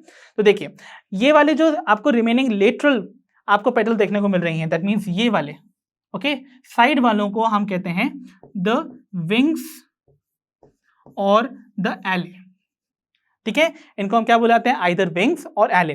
पोस्टीरियर मोस्ट वाले को हम क्या बुलाते थे, वेक्सिलम या फिर द स्टैंडर्ड। जो आपको लेटरल पेटल देखने को मिल रहे हैं इन्हें हम बुलाते हैं द विंग्स और एले, और जो सबसे नीचे एंटीरियर मोस्ट साइड पे देखने को मिल रहे हैं जो कि आपस में फ्यूज्ड भी हैं, दे आर फ्यूज्ड टुगेदर, सो ऐसे वाले पेटल्स को हम बुलाते हैं द कील और कैराइना, ठीक है। तो ये सारे पार्ट्स होते हैं ऑफ अ पैपिलियोनेशियस कोरोला। तो पैपिलियोनेशियस कोरोला के आपको जो अरेंजमेंट देखने को मिलेगा उसमें आपको स्टैंडर्ड या वेक्सिलम देखने को मिलेगा, that is the posterior most and the largest petal. Side में आपको दो लेटरल विंग्स और एले देखने को मिलेंगी, एंड एंटीरियर साइड पे दो स्मॉलेस्ट पेटल देखने को मिलेंगे जिन्हें हम कहते हैं द कील और कैराइना, और ऑब्वियसली वो जो है वो स्मॉलेस्ट पेटल हैं, वो आपको याद रखने हैं, ठीक है। सो देखिए पोस्टीरियर पेटल को हम बुलाते थे स्टैंडर्ड और वेक्सिलम, जो कि लार्ज है और ओवरलैप करता है लेटरल पेटल्स कॉल्ड विंग और एले, एंड विंग्स और एले जो हैं वो इन टर्न ओवरलैप करती हैं किनको, द स्मॉलर एंटीरियर पेटल जिन्हें हम कील और कैराइना कहते हैं। और ये आपको देखने को मिलेगा in case of pea and bean flowers, ठीक है। तो यानी कि फैमिली फेबेसी के मेंबर्स का ये कैरेक्टरिस्टिक फीचर भी होता है, ओके। तो आगे इसको जब हम फैमिली फेबेसी को स्टडी करेंगे तब भी हम इसको डिस्कस करने वाले हैं, ओके। तो आइए बच्चों बिगिन करते हैं हमारी नेक्स्ट फ्लोरल वर्ल के साथ, विच is called androecium. So androecium basically एक असेंशियल वर्ल है, आई होप आप सभी को याद होगा, राइट, क्योंकि इसका डायरेक्ट रोल किस में होता है, ऑब्वियसली रिप्रोडक्शन में, ओके। तो ये रिप्रेजेंट करती है द मेल रिप्रोडक्टिव वर्ल जो कि प्रेजेंट है from on the third position from the outside, यानी कि सबसे पहले आपकी आउटरमोस्ट वर्ल कहलाती थी द केलिक्स, उसके बाद corolla, and on the third number आपको देखने को मिलेगी this whorl which is the androecium. So androecium obviously एक वर्ल है, तो इसके भी कोई रिपीटिंग यूनिट्स होंगे या स्ट्रक्चर्स होंगे, तो इनकी रिपीटिंग यूनिट्स को हम कहते हैं द स्टेमन्स, ओके। तो स्टेमन्स बेसिकली मैंने आपको पहले भी बताया है उसके पास होते हैं दो पार्ट्स, तो स्टेमन आपको यहाँ पर इस फिगर में रिप्रेजेंट किया जा रहा है, ओके। तो अगर आप ध्यान से देखेंगे एक स्टेमन में आपको एक लॉन्ग सिलेंडर स्टॉक दिखाई देती है जिसे हम बुलाते हैं फिलामेंट, और इस फिलामेंट की टिप पर आपको एक बायलोब्ड स्ट्रक्चर दिखाई देता है जो कि स्वोलन होता है, इसे हम बुलाते हैं द एंथर। तो देखिए जो फिलामेंट का फंक्शन है that is to supply food and water to this anther, और एंथर का क्या फंक्शन होगा, to produce the male gametes called the pollen grain, so they produce the pollen, okay. तो पोलन ग्रेन बनते हैं यहाँ एंथर के अंदर। अब एंथर में आपको दो लोब्स दिखाई दे रहे थे, राइट, तो these were the two lobes, ये दो लोब्स हैं। सो एक बायलोब्ड एंथर में अगर आप ध्यान से देखेंगे हर लोब में आपको दो पोलन चेंबर देखने को मिलते हैं, so each lobe has two pollen chambers. तो अगर मैं आपको यहाँ पर रिप्रेजेंट करके दिखाऊं तो देखिए यहाँ पर सेपरेशन दिख रहा है बिटवीन द टू लोब्स, तो ये एक लोब है और ये दूसरी लोब है। सो अगर आप एक ही लोब को देखेंगे द फर्स्ट वन, तो आपको यहाँ पर दो ग्रीन स्ट्रक्चर्स देखने को मिल रहे हैं, राइट, दो चेंबर्स देखने को मिल रहे हैं, यही होते हैं द पोलन चेंबर्स और द पोलन सैक्स, ठीक है। तो पोलन चेंबर्स और पोलन सैक्स के अंदर ही बनते हैं द पोलन ग्रेन्स। तो अगर एक लोब में आपको दो पोलन चेंबर या सैक्स देखने को मिल रहे हैं, दैट मींस एक बायलोब्ड एंथर जिसमें दो लोब्स हैं, तो टोटल आपको कितने पोलन चेंबर्स देखने को मिलेंगे, ऑब्वियसली 4 पोलन चेंबर्स, राइट। तो ये पॉइंट भी आप याद रखिएगा। देन अगर हम बात करते हैं एक और टर्म की related to the stamen, that is called staminode. तो स्टेमेनोड जो है वो बेसिकली रिप्रेजेंट करता है एक स्टेराइल स्टेमन को, यानी कि जो कि पोलन ग्रेन प्रोड्यूस नहीं कर सकते। तो एक स्टेराइल स्टेमन या इनफर्टाइल स्टेमन को हम कहते हैं द स्टेमन। तो आइए बच्चों अब हम डिस्कस करते हैं कि स्टेमन की मॉर्फोलॉजी से रिलेटेड आपको क्या क्या वेरिएशंस देखने को मिल सकती हैं। सो स्टेमन्स बेसिकली जो है वो हो सकता है फ्री भी हो, तो ऐसी कंडीशन को हम कहते हैं पॉलीएंड्रस कंडीशन। तो मैंने आपको पहले भी बताया था पॉली वर्ड को आपको रिलेट करना है टू द फ्री कंडीशन। तो यानी कि यहाँ पर पॉली वर्ड रिप्रेजेंट कर रहा है फ्री, और एंड्रस वर्ड को आप रिलेट कर लीजिए विद एंड्रोशियम, और उसकी यूनिट होती है स्टेमन्स, यानी कि यहाँ आपको देखने को मिलेंगे द फ्री स्टेमन्स। और हो सकता है वो यूनाइटेड भी हो। अब यूनाइटेड कंडीशंस जो हैं वो हो सकती हैं कि स्टेमन्स आपस में फ्यूज्ड हों, या हो सकता है स्टेमन्स किसी और फ्लोरल वर्ल से फ्यूज्ड हों, जैसे कि हो सकता है हमारी नेक्स्ट वर्ल जो कि उसके आउटर ही लाई करती है, दैट इज कोरोला, उनसे भी वो फ्यूज हो सकते हैं। सो आपको कंडीशंस देखने को मिल सकती हैं, there are going to be variations. तो जो पहली वेरिएशन हमको देखने को मिलती है उन्हें हम बुलाते हैं द कोहेजन ऑफ स्टेमन्स। तो कोहेजन क्या होता है? कोहेजन बेसिकली मॉर्फोलॉजी के केस में आप कहेंगे the fusion of similar structures या similar units of the similar whorl. तो एक ही वर्ल्ड के यूनिट्स के एक साथ फ्यूज होने को हम कोहेजन बोलेंगे। तो देखिए कोहेजन में क्या होगा, हम चेक करने वाले हैं attachment of stamens with each other. तो यानी कि स्टेमन से ही फ्यूज करने वाले हैं। ओके, चलिए पहली जो कंडीशन जो आपको देखने को मिलेगी in cohesion will be called the monadelphous condition. तो मोना वर्ड या मोनो वर्ड से आता है, दैट मींस वन, अडेल्फस यानी कि यहां पर आपको स्टेमन्स का फ्यूजन दिखाई देगा। तो यहां पर जो स्टेमन्स फ्यूज कर रहे हैं उनके जो फिलामेंट्स हैं, बेसिकली स्टेमन के जो फिलामेंट होते हैं, they will fuse together to form one bundle और ट्यूब, राइट। तो फिलामेंट्स स्टेमन के फ्यूज करेंगे while anthers are going to remain free, ये आपको याद रखना है। तो याद कीजिए स्टेमन का स्ट्रक्चर, फिलामेंट वाला पोर्शन यहां पर फ्यूज करने वाला है और एंथर वाला स्ट्रक्चर जो है वो रिमेन करेगा फ्री। ओके, ये कंडीशन आपको देखने को मिल रही है इस फिगर में। और बेस्ट एग्जांपल जो देखने को मिलता है आपको इस कंडीशन का इस चाइना रोज और द हाइबिस्कस। सभी ने हाइबिस्कस को बहुत बार देखा है, तो आपने कुछ ऐसा सा स्ट्रक्चर देखा होगा, राइट, उनके सेंटर में। तो आपको दिख रहा होता है कि कैसे यहाँ पर नंबर ऑफ ऐसे ये येलो स्ट्रक्चर्स आपको देखने को मिलेंगे। तो ये जो स्ट्रक्चर्स होते हैं they represent the stamens. Okay, और ये स्टेमन्स सभी के सभी आपस में फ्यूज कर रहे होते हैं to form a single tube like structure which is called the staminal tube. तो यहाँ पर ही आपको मल्टीपल स्ट्रक्चर देखने को मिल रहा है ना, these are actually the anthers. और देखिए anthers are not fused, anthers are free over here, बल्कि उनके जो फिलामेंट वाला पोर्शन है they are all fuse together, और ये सभी के सभी एक कॉमन बंडल बना रहे हैं और ये ट्यूब बना रहे हैं जिसे हम बुलाते हैं the staminal tube.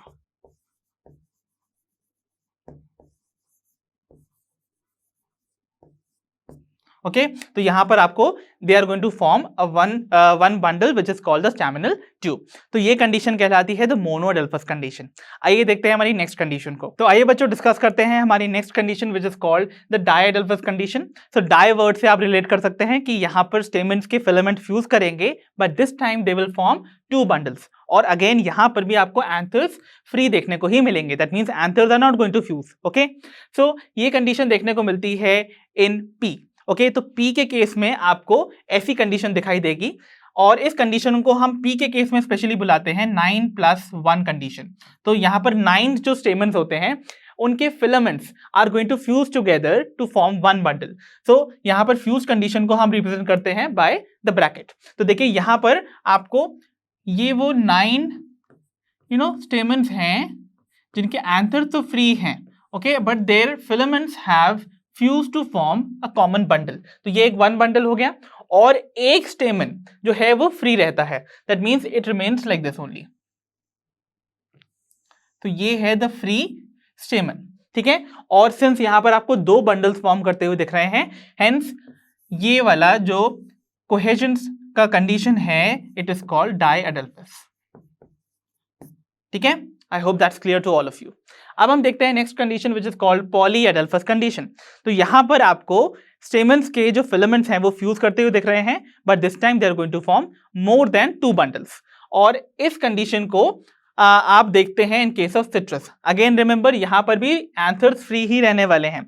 So एडेल्फस condition में याद रखिए only and only filaments are going to fuse, anthers will not fuse, ठीक है। सिट्रस या लेमन के केस में आपको ये कंडीशन देखने को मिलेगी, और आप इसको देख भी सकते हैं। यहां पर देखिए कैसे डिफरेंट ये जो आपके स्टेमन्स थे इनके filaments are going to fuse together to form multiple number of bundles, right. So ये कंडीशन आपको देखने को मिलती है इन केस ऑफ सिट्रस और लेमन। आई होप कोहेजन की कंडीशंस आपको अच्छे से क्लियर हुई होंगी। तो आइए बच्चों अब हम देखते हैं the next variation in the morphology of stamens which is called the adhesion of the stamens. तो एडहेजन मतलब क्या होता है? ऑफ कोर्स अनलाइक सब्सटेंसेस का फ्यूजन। तो यहाँ पर आपको एंड्रोशियम का फ्यूजन देखने को मिलेगा with some another whorl. Mainly आपको यहाँ पर कोरोला या फिर जो हमारी पेरियंथ होती है उसी के साथ इनका फ्यूजन देखने को मिल सकता है। तो it refers to the attachment of stamens with other whorls. तो पहली कंडीशन कहलाती है एपीपेटलस कंडीशन। तो नाम से ही इंडिकेशन मिल गया होगा कि यहाँ पर स्टेमेंस जो हैं they will be fused with the petals by their filaments. तो filaments are going to attach to the petals, ठीक है, और एंथर्स यहाँ पर अगेन फ्री रहने वाले हैं। और ये कंडीशन आपको ब्रिंजल में देखने को मिलेगी या मेंबर्स ऑफ फैमिली सोलेनेसी में देखने को मिलती है, ठीक है। तो यहाँ क्या होगा, देखिए ये सपोज इनका अगर हम सेक्शन काट के देख रहे हैं सोलेनेसी के किसी प्लांट के फ्लावर का, तो आप देखेंगे कि यहाँ पर ये इनके कोरोला या फिर इनके पेटल्स की वॉल है और देखिए यहाँ पर अटैच्ड हैं द स्टेमन। तो देखिए आपको एडहेजन देखने को मिल रहा है of the stamen with the petal. तो ये कंडीशन कहलाती है the epipetalous condition, right. Then we have the epiphyllous condition, या इसको हम एपीटेपलस कंडीशन भी अक्सर जैसे कि लिखा गया है इन दी एनसीईआरटी उसको भी बुलाते हैं। तो एपीफिलस या एपीटेपलस कंडीशन में आपको पता है स्टेमन्स यहाँ पर फ्यूज करने वाले हैं विद द टेपल्स। क्योंकि देखिए टेपल्स जो है मैंने आपको बताया था ये कुछ ऐसे स्ट्रक्चर्स हैं जो कि ना ही डिफरेंशिएटेड होते हैं इनटू कैलिक्स ना ही कोरोला में। So they are going to be leaf like, hence यहाँ पर एपीफिलस वर्ड यूज किया गया है। ओके, सो यहाँ पर टेपल्स से इनका अटैचमेंट देखने को मिलेगा by the filaments, again anther यहाँ पे फ्री देखने को मिलेंगे। और सिंस आपको यहाँ पर टेपल्स की कंडीशन देखने को मिल रही है तो you have to remember only उन्हीं फैमिली के मेंबर्स जिनमें आपको पेरियंथ दिखाई देता है। एंड यहाँ पर आपको लिली फैमिली जो कि है लिलिएसी उसमें आपको पेरियंथ यानी कि टेपल्स देखने को मिलेंगे ना। सो वहां आपको ये कंडीशन देखने को मिलती है जहां पर टेपल से फिलामेंट्स ऑफ एंथर फ्यूज हो जाते हैं। तो कंडीशन रिप्रेजेंट कुछ ऐसी ही होगी। ओके, यहां पर बस पेटल की बजाय क्या होगा, द टेपल। ओके, और फ्यूजन हमेशा होगा with the filament. I hope that's clear. तो आइए बच्चों अब हम देखते हैं the third type of variation जो कि हमको देखने को मिलती है in case of the length of the stamens. तो अक्सर ही कुछ ऐसे प्लांट्स होंगे जहां पर आपको स्टेमेंस की लेंथ में डिफरेंस देखने को मिलेगा। तो स्टेमेन की लेंथ से रिलेटेड जो डिफरेंसेस हैं उनको हम दो कंडीशंस में डिफाइन करते हैं which are called didynamous condition and the other is called the tetradynamous condition. So didynamous condition, di दो बार आ रहा है तो डाई वर्ड रिप्रेजेंट करता है टू ना, तो इसका मतलब अगर यहाँ पर डाई दो बार है that means we are representing 2+2 condition, isn't it? यानी कि there are going to be total 4 stamens, right. और उनमें से 2 लॉन्गर होंगे और 2 शॉर्टर होंगे, राइट। तो देखिए आप इसको यहाँ देख सकते हैं, ये कंडीशन में आपको 2 लॉन्गर स्टेमेंस दिखाई दे रहे हैं एंड 2 शॉर्टर स्टेमेंस दिखाई दे रहे हैं। This is being represented as the didynamous condition. और एग्जाम्पल इसका होता है of the members of family Lamiaceae, जिसको कि हम तुलसी फैमिली भी बुलाते हैं, मिंट फैमिली भी बुलाते हैं, और तुलसी भी ऑब्वियसली इसमें मेंबर देखने को मिलेगा and the other one is going to be salvia, ठीक है। तो याद रखिएगा ये एग्जामिनेशन पॉइंट ऑफ व्यू से इंपॉर्टेंट है। Then we have tetradynamous condition. So tetra represent करता है 4 को, right, and di means again 2।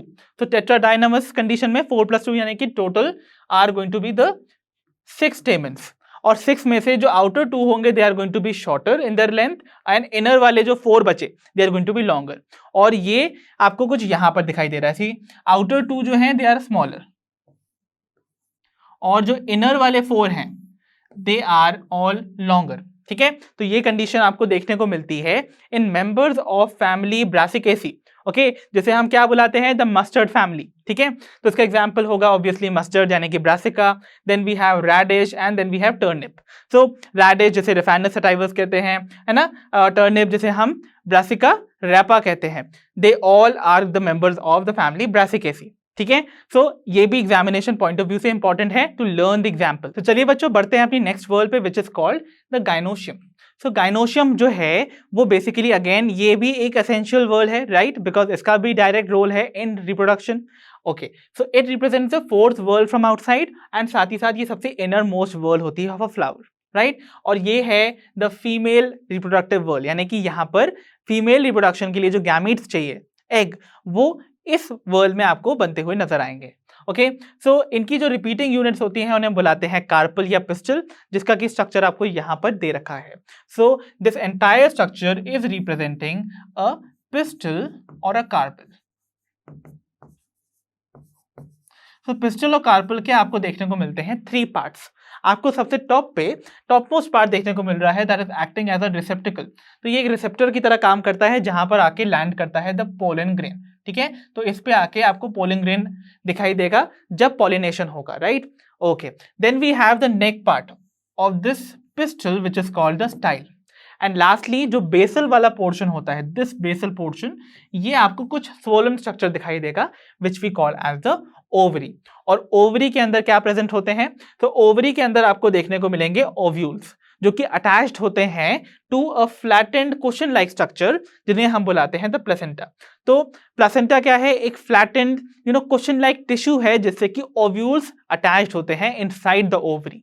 I hope ये सारे points related to the carpel is clear. तो आइए बच्चों डिस्कस कर लेते हैं some variations related to the carpel और द गाइनोशियम। तो पहली चीज जो आपको याद रखनी है, बिकॉज हमने सारी वर्ल्स में फ्री और फ्यूज कंडीशन देखी थी, तो ऑब्वियसली कार्पल्स में भी आपको फ्री और फ्यूज कंडीशन देखने को मिलेगी। तो अगर कार्पल्स जो है वो फ्री हैं, यानी कि आपस में जॉइन टुगेदर नहीं है, तो इस कंडीशन को हम बुलाते हैं द एपोकार्पस कंडीशन। ओके, और अगर वो फ्यूज हैं together, so this condition would be called the syncarpous condition. तो एपोकार्पस सिनकार्पस कंडीशन में क्या आपको देखने को मिलेगा, वो इन 2 फिगर्स में आपको रिप्रेजेंट किया गया है। तो पहले फिगर में देखिए आप, यहां पर जितने भी कार्पल्स हैं जो कि ओवरी जिसका कि कट सेक्शन आपको ओवरी का दिखाई दे रहा है, सो आप देख रहे हो ये सारे के सारे कार्पल जो हैं वो आपस में कंप्लीटली फ्यूज्ड नहीं है। ये सभी पास में क्लोजली एसोसिएटेड तो हैं, पर ये इनके जुड़े नहीं हैं। देखिए, क्योंकि इनके जो चेंबर्स हैं ना अंदर वाले, ये आपस में सेपरेटेड हैं। तो यानी कि आपको ये मल्टी लॉक्यूलर दिखाई दे रहा है, क्योंकि इनके अंदर जो चेंबर्स होते हैं जिन्हें हम बुलाते हैं लॉक्यूल्स, वो सेपरेटेड हैं, इजंट इट? तो ये कंडीशन है द एपोकार्पस कंडीशन। ओके, जो पहला फिगर है that is representing apocarpous condition, right. अगर हम देखते हैं सेकेंड फिगर को, यहां पर रिप्रेजेंट की जा रही है द सिनकार्पस कंडीशन। तो सिनकार्पस कंडीशन जो है, इसमें आप देखेंगे जितने भी ओव्यूल्स हैं ऑफ दी डिफरेंट कार्पल, जो कि यहाँ पर 3 कार्पल्स हैं, दे आर फ्यूज्ड। और फ्यूज होने के बाद ना इनके जो डिफरेंट चेंबर्स थे वो भी फ्यूज हो गए हैं, and they are now resulting into the formation of only 1 chamber या 1 लॉक्यूल। और इनके जो ओव्यूल्स हैं वो ऑब्वियसली यहीं प्रेजेंट होंगे।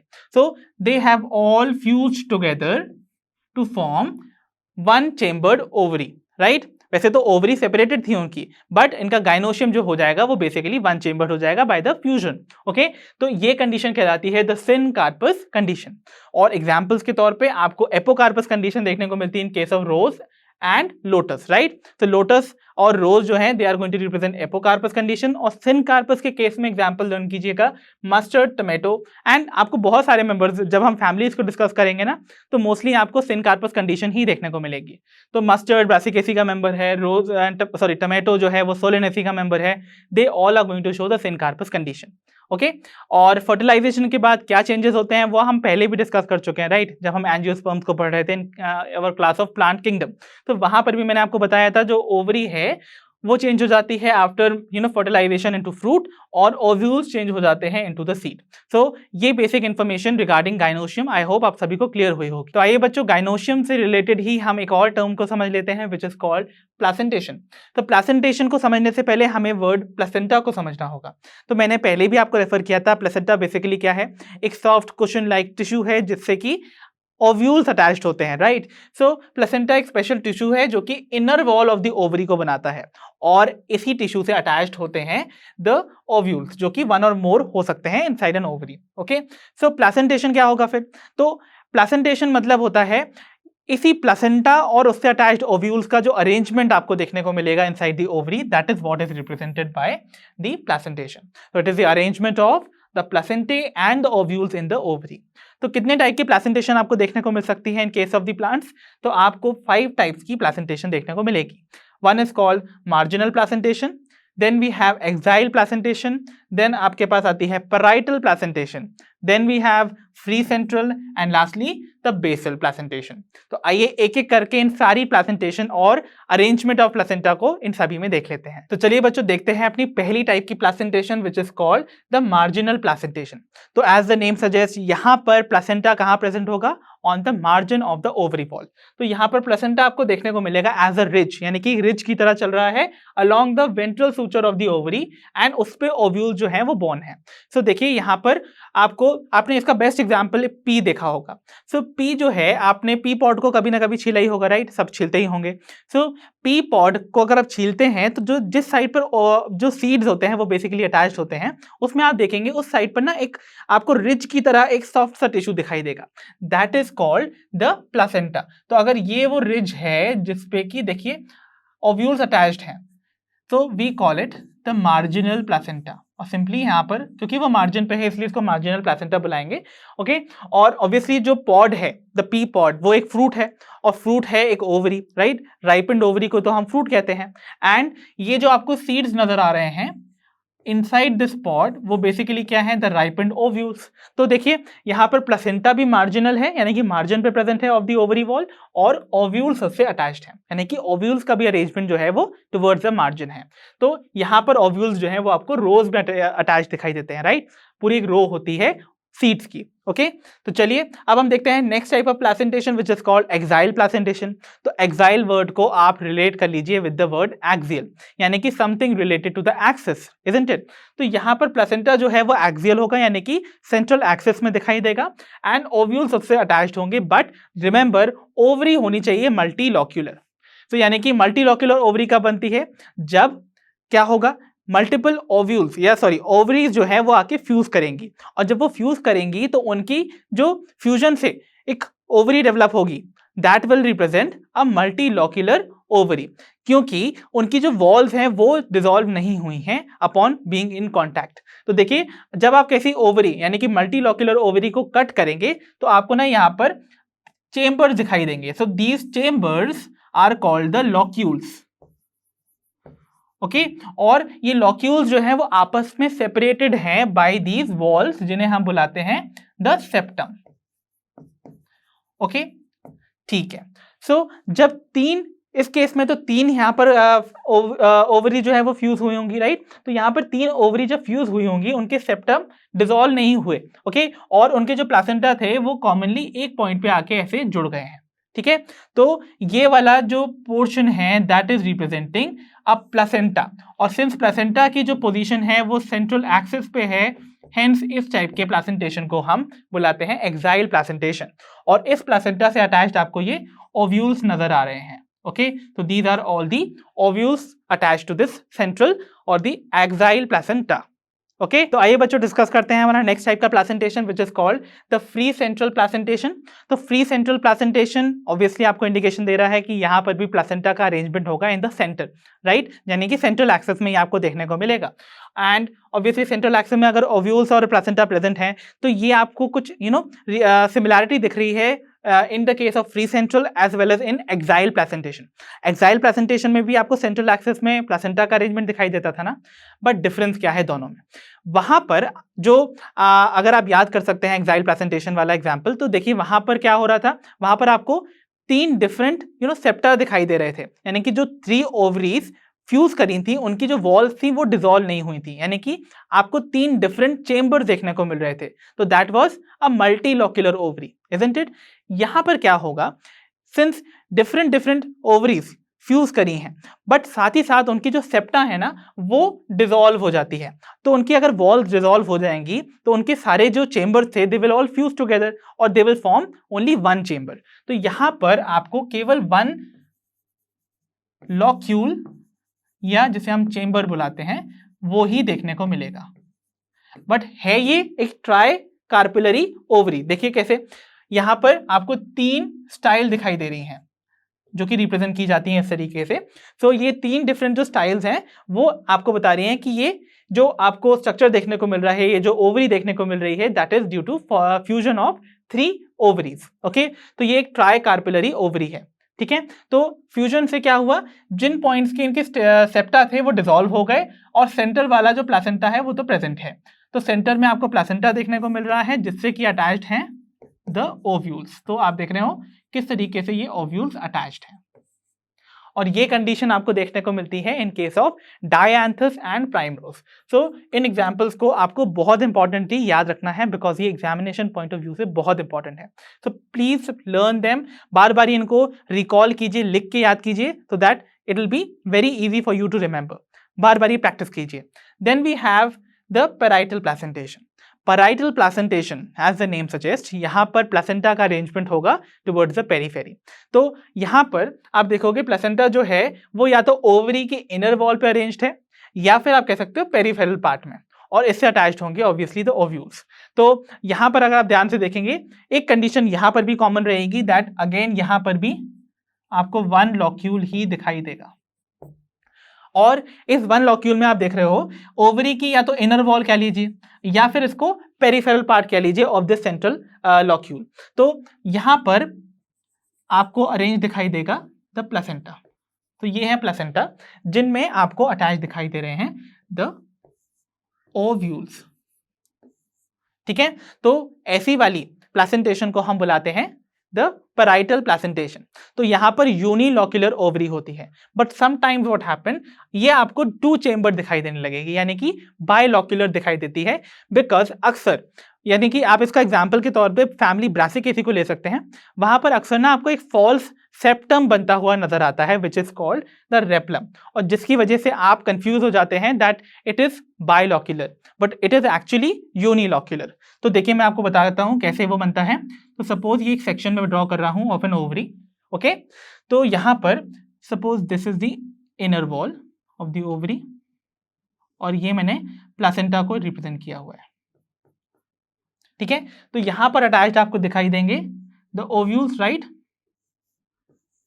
और इन ओव्यूल्स के अटैचमेंट के बाद आपको ना अक्सर क्या होता है, ऐसी एक फॉल्स सेप्टम बनता नजर आता है विच इज कॉल्ड रेप्लम।